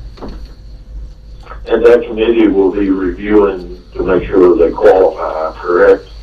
Correct. Yeah. The contractors qualify. Jerry? That the people who are getting their houses done qualify, or that the contractors qualify? My understanding is that it will be both. Right. The regional commission staff will be collecting the financial information from the individual households, but ultimately the oversight committee will be reviewing that, and there will be a scoring process for who gets, we submitted a list of households with the application, but I understand those people didn't know who was submitted. The households don't, because invariably people's financial situations change by the time you get around to, doing the actual work. So there will be a review process when we have the detailed financial, and the oversight committee will be part of that review process. And the county administrator can certainly serve on there as well as myself. I also appreciate the amount of detail too in the pay for performance budget. I really appreciated that. Yes. I just have one question on the task order. Number 4 is blank. Is that intentional on the front page? Is there something supposed to be there? What was the question? I'm sorry, Lydia, this is Justin. On the front page of the task order, you have numerics outlining the agreement purpose and outcomes. Number 4 is blank, and then it goes to the scope of service. Number 5, is that intentional? Oh my goodness, I completely did not catch that. Just wanted to make sure if there was something important there that I would know what we would be voting on. Right. Sorry. When they first sent me a draft, I asked for some changes in it for additional detail, and I'm wondering, darn, I'm supposed to, good catch, Mr. Coleman. Cindy, could I possibly look into this, and then we could talk about it briefly after Dr. Wheeler talks to the board? Yes, of course. I'm sorry, I just wanted to make sure that we were No, about to pass the right thing. It looks like the numbers got smaller when they came back to you with something, so I don't know what exactly happened in the formatting. Yeah, great catch. I didn't catch what he said. What are we talking about? There's a blank, number 4 on the front page of the task order is blank, and the font size change is different for 1 through 4. So I asked if you all could delay voting on this until I can check into it, and then maybe after Dr. Wheeler or after closed session, I can bring the information back to you.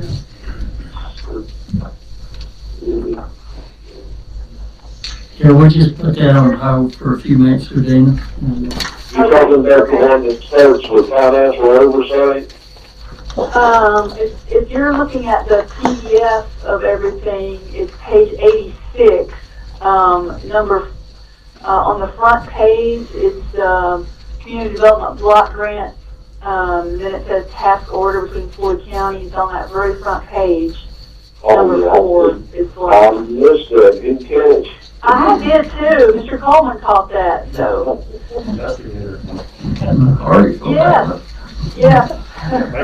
Let me try to get that figured out, and I will call back in after a while, and when you're ready, or if we want to wait and do it after closed session, whatever. It might take me a little bit to get in touch with Jennifer. So I'll just let Tabitha know when I've got it, and y'all can work it in as it works for y'all. Otherwise, I'm ready. Okay, that worked. All right. Hey, Ladina. Thank you all so much. Sorry about that. Well, Dana, this is Lauren. If you need help on that committee, I don't know who you're trying to find, but I'd be happy to help you. Great. I appreciate that. Mark has put out the request too we were hoping to have a contractor on the group that didn't anticipate bidding on any of the work, and Mark had 2 or 3 people say that they would be interested, so we'll have a process to go through and hopefully get one of them on board, but thank you for that. Any other questions with the task order?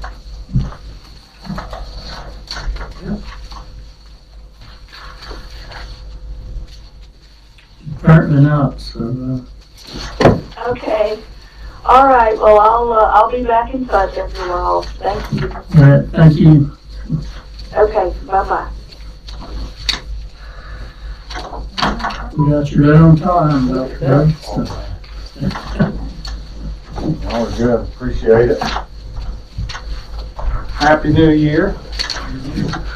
We give you a couple updates. I know she was at the last CCD meeting, and CCDC, and Terry has been there the whole time, and we'll kind of give you a few updates with some of the questions you might have had on the last order.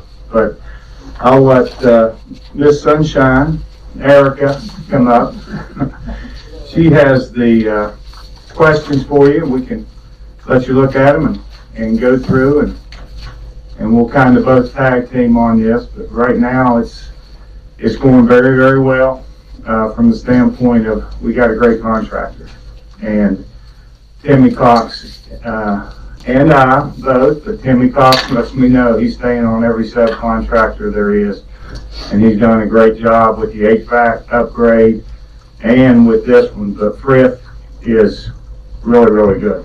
And from what I've seen and talking to him, and then from what Thompson Liddon has said, they're not nickel and dimers. They want to get the job done. They understand where they got to be in the process. So if weather holds them up one place, it doesn't hinder the time frame because they're on the clock. So it's on them, not on us with the time. So that's another good thing. But so far, so good. She's going to give you a site map, and we'll be able to answer any questions for you. And she's got the questions answered that you had at the January 4th meeting. Well, thank you for. We got Mr. Booth on the phone, and he's the one that originally brought his questions up, so I'll let him go first. I don't know if he needs a copy. I have a copy electronically. It's of this document. If you want to email it to him. Or, Okay. Is it a PDF? There's two PDFs on here. It's one that's called January 12th. I think my questions were fairly simple. Can y'all hear me? I can probably Yes. email it to him right now. Oh, you got the document? Okay, Yeah. sorry. Thank you all for coming. Hope y'all are doing well. The first question, and I want to make sure I understand, on the change order, you're not asking for additional funds, you're just you're taking funds out of contingency to pay for the change order, is that correct? Yes, that's correct. Dr. Wheeler is emailing you a little handout that we have here today. And one of the exhibits is the estimated budget. And on the bottom line is there's still the project contingency is based on the 4.5 million that was initially budgeted. Right. For all the line items, we still have a project contingency of $389,828. So Okay. this would just be. That answers that question. Okay. I guess the other question is more for Dr. Wheeler. When we first started this project, we were talking about abandoning portions of the road from there at the top of the hill where you come up the main entrance to the high school around to the elementary school. If I'm reading correctly, you're now proposing having a state-maintained road, the new entrance into the collaboration center and around the back of it, is that correct? That is not correct from the standpoint of the time frame. We are going to get a VDOT grade road in, and once we get further in the project, I think that's a discussion we'll continue to have with the sheriff's office to see. We can do that at any time. So none of that has been decided. I think the main thing is we're going to get all the drainage fixed. We're going to get the best road possible. We're going to get to a point where if there are any other variables from the standpoint of the road and the road construction, we'll have those known. So we can go back and do that at any time. And so you're basically just preparing the road so that if at some point down the school board decided they wanted it, it would already be in place. It would already be in place. It would be up to VDOT standards. It'll be in good shape. And once the road's done, before we occupy the building, we can have those discussions without a doubt. I was just trying to comprehend because, the original thought was to keep the public out as much as possible. and I know that's probably not the best way to put it, but that's what it is. And, We like children. We like children. Children can come. But, it just kind of concerned me when we were talking about abandoning one section and then sticking a, a VDOT road back in the other. So you explained that question. The question I have, has VDOT decided whether they, at the elementary school and at the high school, if they want a cul-de-sac or a T turnaround at the end of where we're abandoning the road?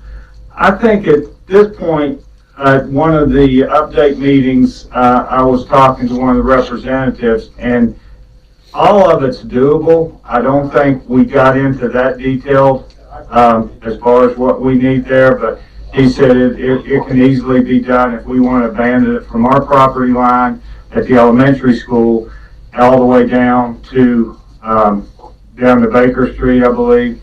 So all that is very doable with what we have now. So that's, like I said earlier, we're going to be discussing this more and more, but there's nothing we need to do with that construction of that road to make it more abandonable. So That's probably more legal than they. that's it. No, that's still, I think that's a possibility, but they were saying whatever we need to do, we'll be able to do it once we get that road in. And like I said, get those variables and have the discussion again, see what the best thing is for safety. But the objective hasn't changed. We want to be able to secure both our campuses. And and before we get into abandoning again, I raised this issue one time before. At some point in time, I saw a plat of the properties that adjoin that road between the high school and elementary there along where the cafeteria is at. One of those properties appeared to show a plat that actually the entire road came out of that property. And I can't recall whether it's the house and lot that the school already owns or a neighboring house. But we definitely need to look into that. If it's a neighboring house and we abandon it, then you need to get a right-of-way through their abandoned portion. right, and we'll all those details will be done between us and Mark and VDOT and see where we are. And there's enough variances where we would take over the road if we wanted to do that I think we'll be able to accommodate all those people and serve our purpose.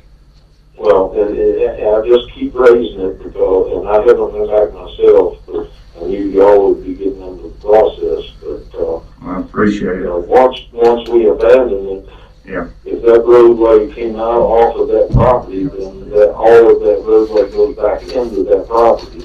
And if you don't have something in place, you may not be able to cross it. Yeah, I think you keep bringing it up too. We'll have a good discussion of this once that road's through, and we really need to look at every one of those, like that variable and any other variables that may come out once we get that road in and a VDOT quality road. Yeah, we're going to have to really look through this with a fine-tooth comb. I appreciate that. Already. Thank you, Mr. Chairman. That answered my questions. Anyone else?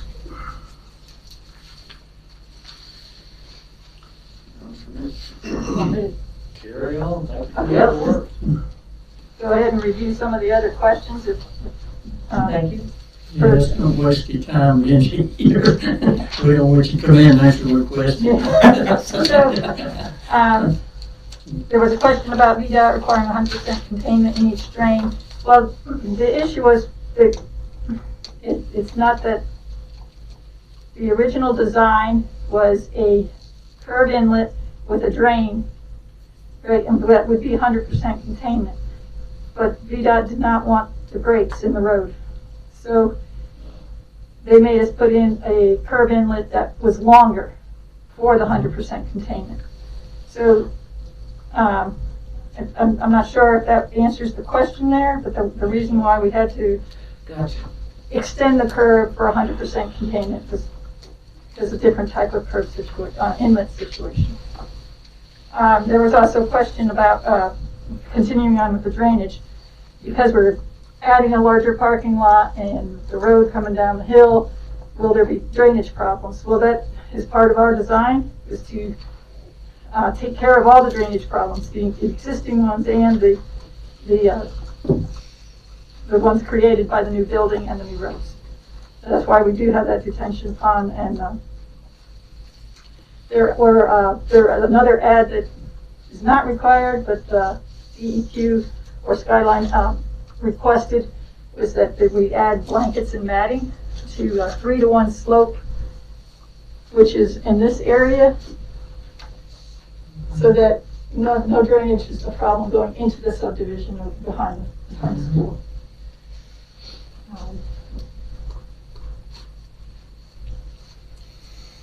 There was also the question about the fence not being in the original design, fence around the detention pond. Agree, it is a school. We're trying to, it's not required, but it's recommended. We were just trying to keep the budget, within the budget. But as I said, they are recommending it, so we are providing one now. And that's within the cost of this change order. On that number 3 note, so the design of this pond is for a 10-year storm event. Correct. Okay. As it says there, if any water's in it, water should be out within 48 hours. So the majority of the time that will be dry. No chance of having swimming events or anything like that. We're not gonna start water buffaloes. I'm just hoping for a few bluegill and maybe some crappie down there. Yeah, a new pond. New sports. Yeah. Okay.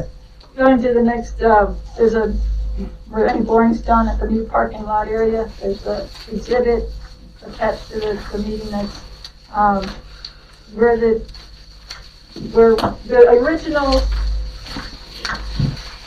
original design was not to have a parking lot on the other side, on the east side. So the original borings are shown in black and white on this exhibit, and all the new ones that we asked the local geotechs to Schnabel to drill were in the locations in red. So where we had a problem was in a location where there was no boring done, but we had a resolution to that problem, and then that's, as I said, it's incorporated into this change order as well. We don't feel there are any other major items. These two were the big items of bringing everything up to, after the VDOT and DEQ reviews, making sure we incorporated all their requests.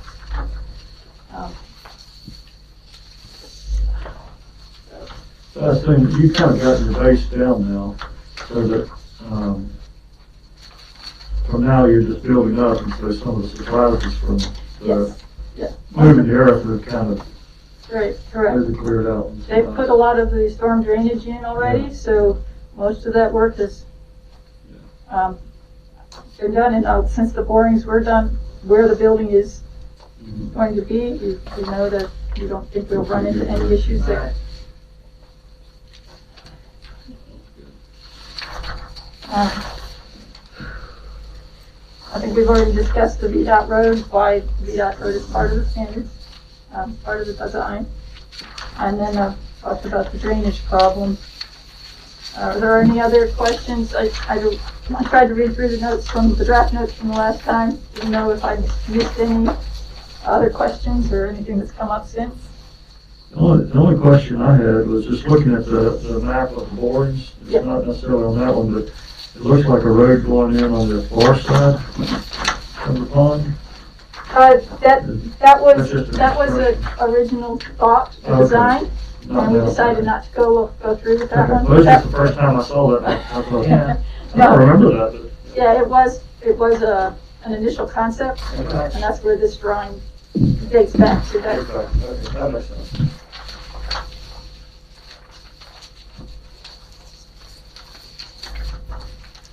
Anything else? Thank y'all for coming. Thank you for Thank taking you. the time. I appreciate it.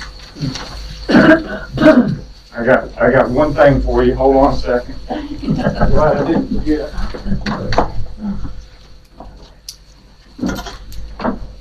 I'm not the only one that does one more thing. I'll tell you, one more thing there, Mr. Booth. You can't get yours today, though.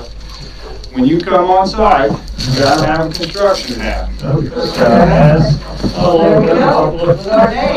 As you got all the seals of the companies, and as we get other stickers, You get to you put them press on. that one, you get to put them on. Thank you for getting me. You'll have to get the party gift when you come, Jerry. There you go.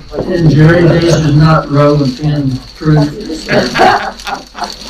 So we could use these at other big meetings. Yeah, there you go. Dr. Willard, can I just ask you a question about, the schools, apart from the construction?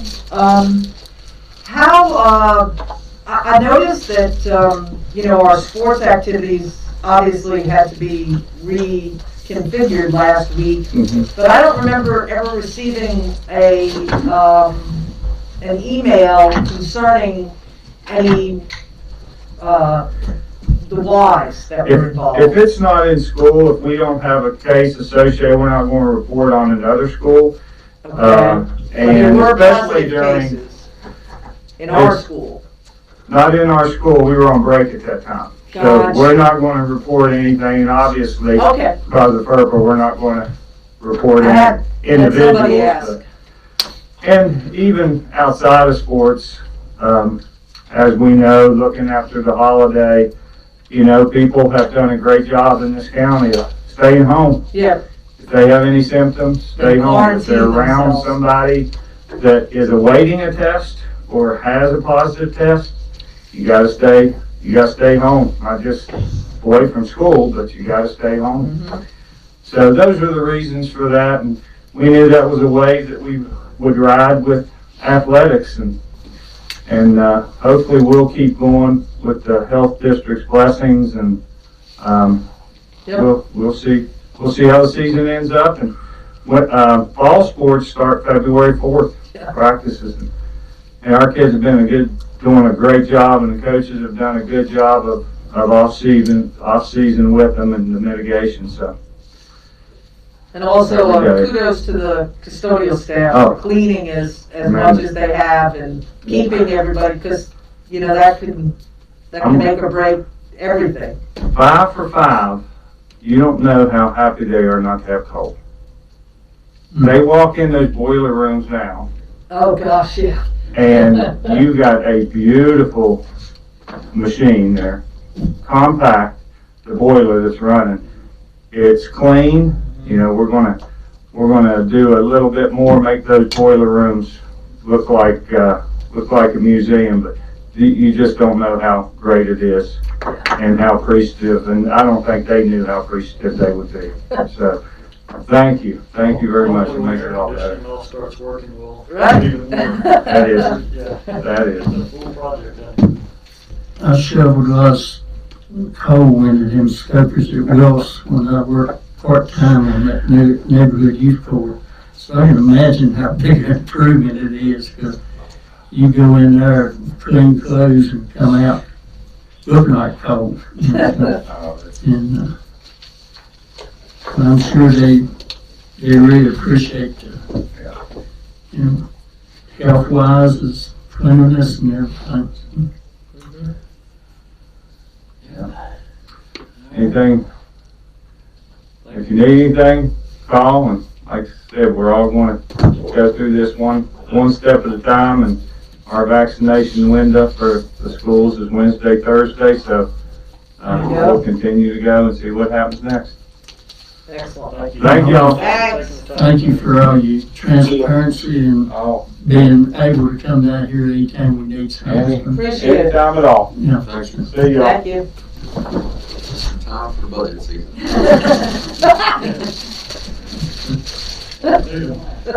So, was Steve gonna come for No, I don't think so. I think it was, he sent us the contract yesterday. okay. So, Ladina did let us know that, that if you could approve 7C with the amendment of taking out that number 4, it was just in there by mistake. So does everything have to get renumbered And, then? and it'll be And it renumbered. will be renumbered. Okay. And then we also need to vote on the change orders. Well, you have to vote to allow me to execute the change orders. Right. Would you like to read those? so let's go ahead and do that first. I'll make the motion that we accept the task order with the Mineral Valley Regional Commission as amended. That's okay. Motion, 2 seconds. Any other discussion? Yeah. Mr. Coleman, Yes. Ms. Cookenbook? Yes. Mr. Yoder? Yes. Mr. Booth? Yes. Mr. Turner? Yes. Motion passes. So we'll need a motion to, say that again, Cindy, I don't feel. Allow me to execute the change orders for the AIA construction contract. So move. So moved. Second. Motion and a second, any other discussion? Here's Ryan. Mr. Yoder? Yes. Ms. Cookenbook? Yes. Mr. Coleman? Yes. Mr. Booth? Yes. Mr. Turner? Yes. Motion passes. And I almost ready for you, Justin.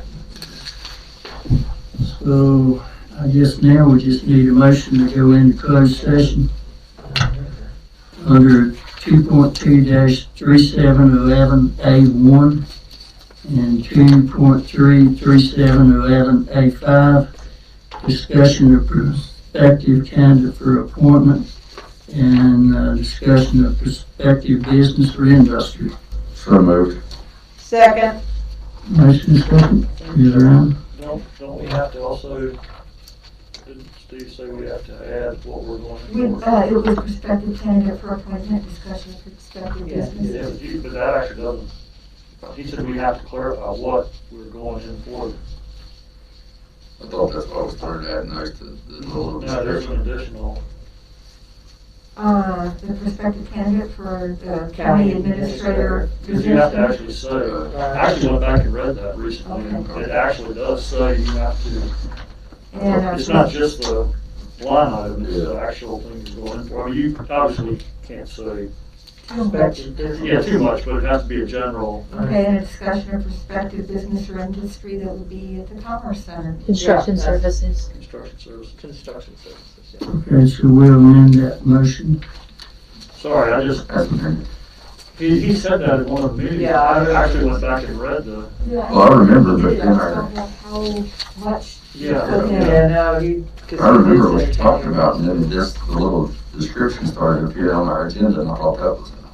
I may be wrong, but I No, went I back and think read you're it. right, I think I just don't, I'm not comfortable about how Right, far how that far, is. yeah, How far I that understand that, You yeah. want us to do that? Yeah. That's right. More legal, Jerry. Yeah, sorry about that. I think what Cindy said covers it. Yes, it Okay. does. Here's Ryan. Before you vote, if one of you, when you get into closed session, will call me on my cell phone, I will approve it. Yeah. Yeah. And we'll also need to call Ms. Martin if we're gonna do the Yeah. prospective business at Right. first. And we'll ask Ms. Hodge to join us in that closed session. Yep. Ready? Mr. Yoder? Yes. Ms. Cookenbook? Yes. Mr. Coleman? Yes. Mr. Booth? Yes. Mr. Turner? Yes. We're in closed session. All right, I'll take a motion to come out of closed session. So moved. Second? Ms. Cookenbook? Yes. Mr. Coleman? Yes. Mr. Yoder? Yes. Mr. Booth? Yes. Mr. Turner? Yes. Motion passes. I'll take certification motion. We already discussed those things we went into closed session for. So moved. Second, Mr. Yoder? yes. Mr. Coleman? Yes. Ms. Cookenbook? Yes. Mr. Booth? Yes. Mr. Turman? Yes. Motion passes.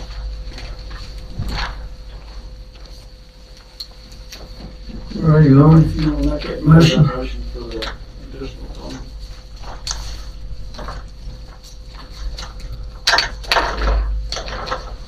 I don't have the exact amount. 9,500. I'd make a motion that we approve an expenditure up to $9,500 on, the building that we're, working on in the Commerce Center. Second. Motion second, any other discussion?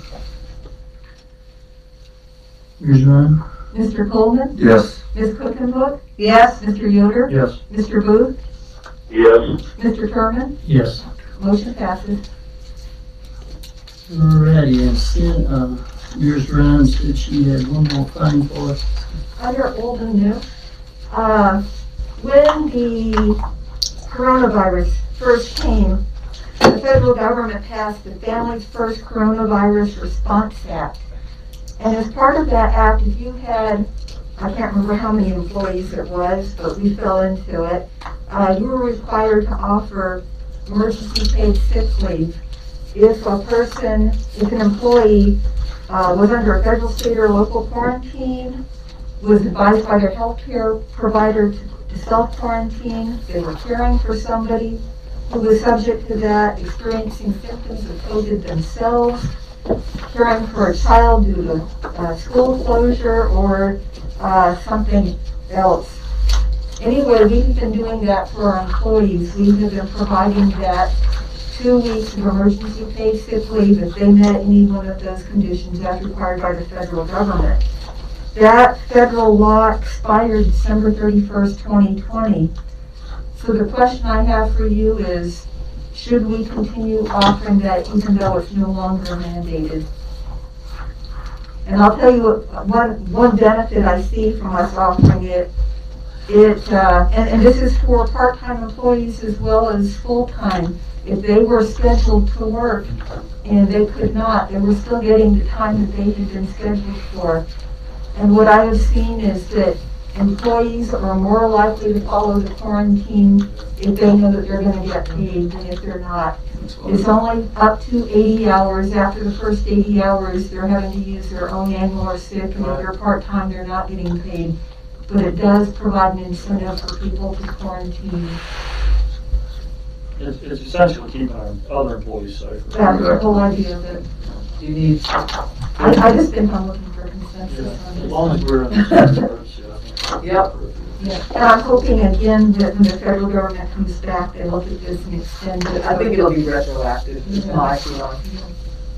I think as long as they meet the qualifying factors, yes, we should continue it. Okay. Yeah, that's my only question, is they're qualifying, no matter how far into that you can go, but I'm very much supportive of it. Absolutely. I have a question, Cindy. Okay, Does that apply to employees we're paying for in constitutional offices as well, or do they follow whatever their no, it's constitutional all office? employees, including constitutional officers. Okay.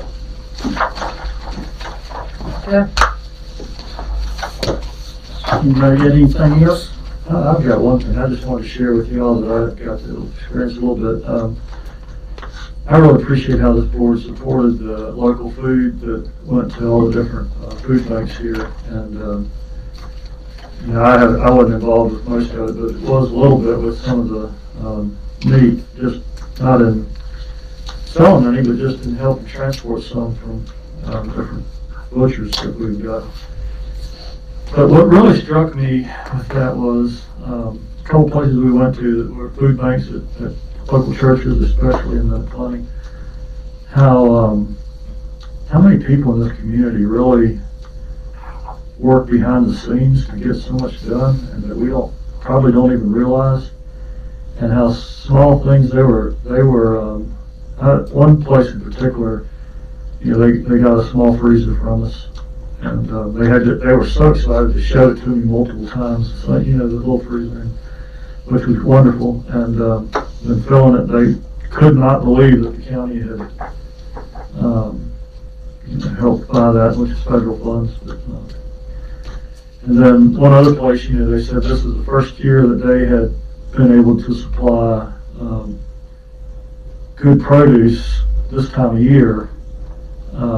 It's always been, you know, by the time summer's over, it's been just straight canned goods, and how they were so excited about getting, you know, good vegetables before Christmas that they were able to give out to people. And I mean, what really struck me though is how excited these people were. And they weren't receiving any of it.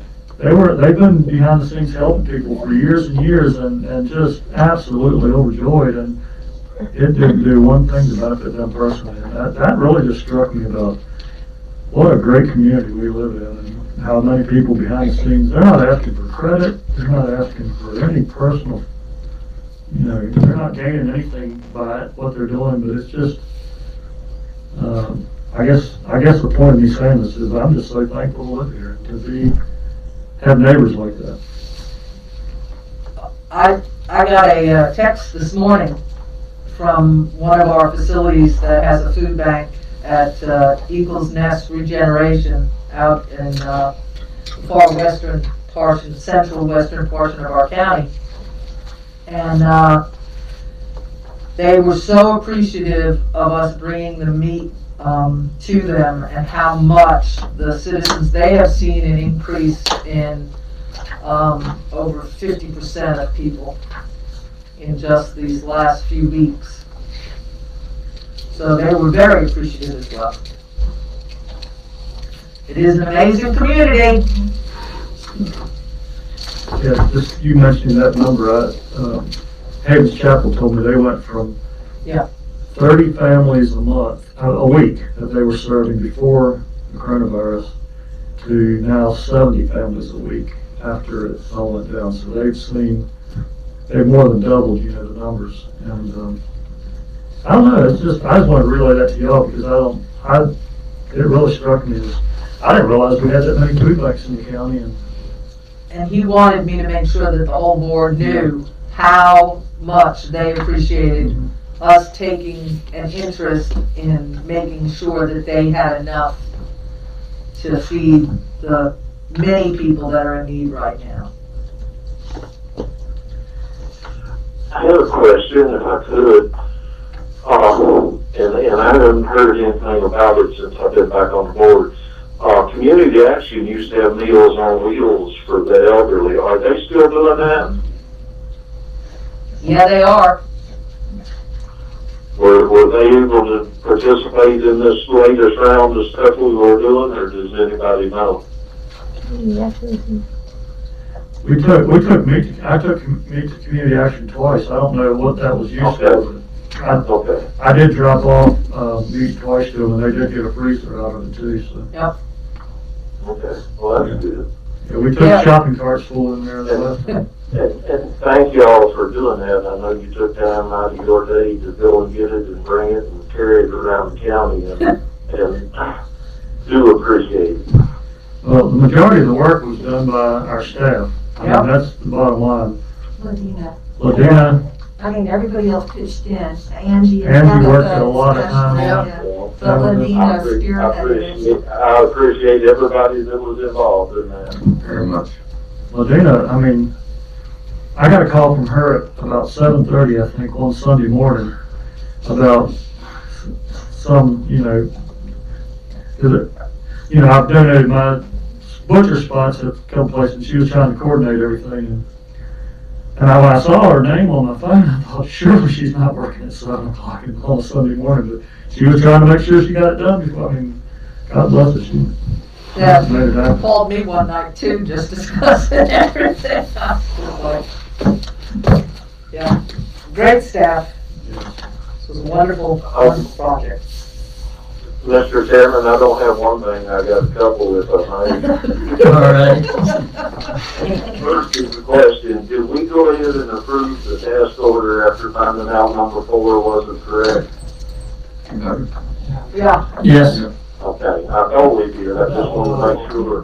One thing I wanted to pay attention to in our package was the volunteer rescue squad call volume. It has gone up, and I just think I just wanted to recognize them for picking up the pace. That's good. Yep. And They're running every day. So I went to Radford yesterday and back, and I met them twice. And so they really been hustling. yes, they have, and I just think we ought to just recognize them for it. And that was all.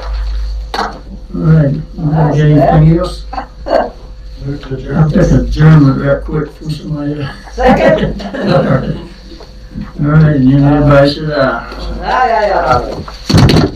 Thank y'all, and y'all take care. Hey, feel better, Jim.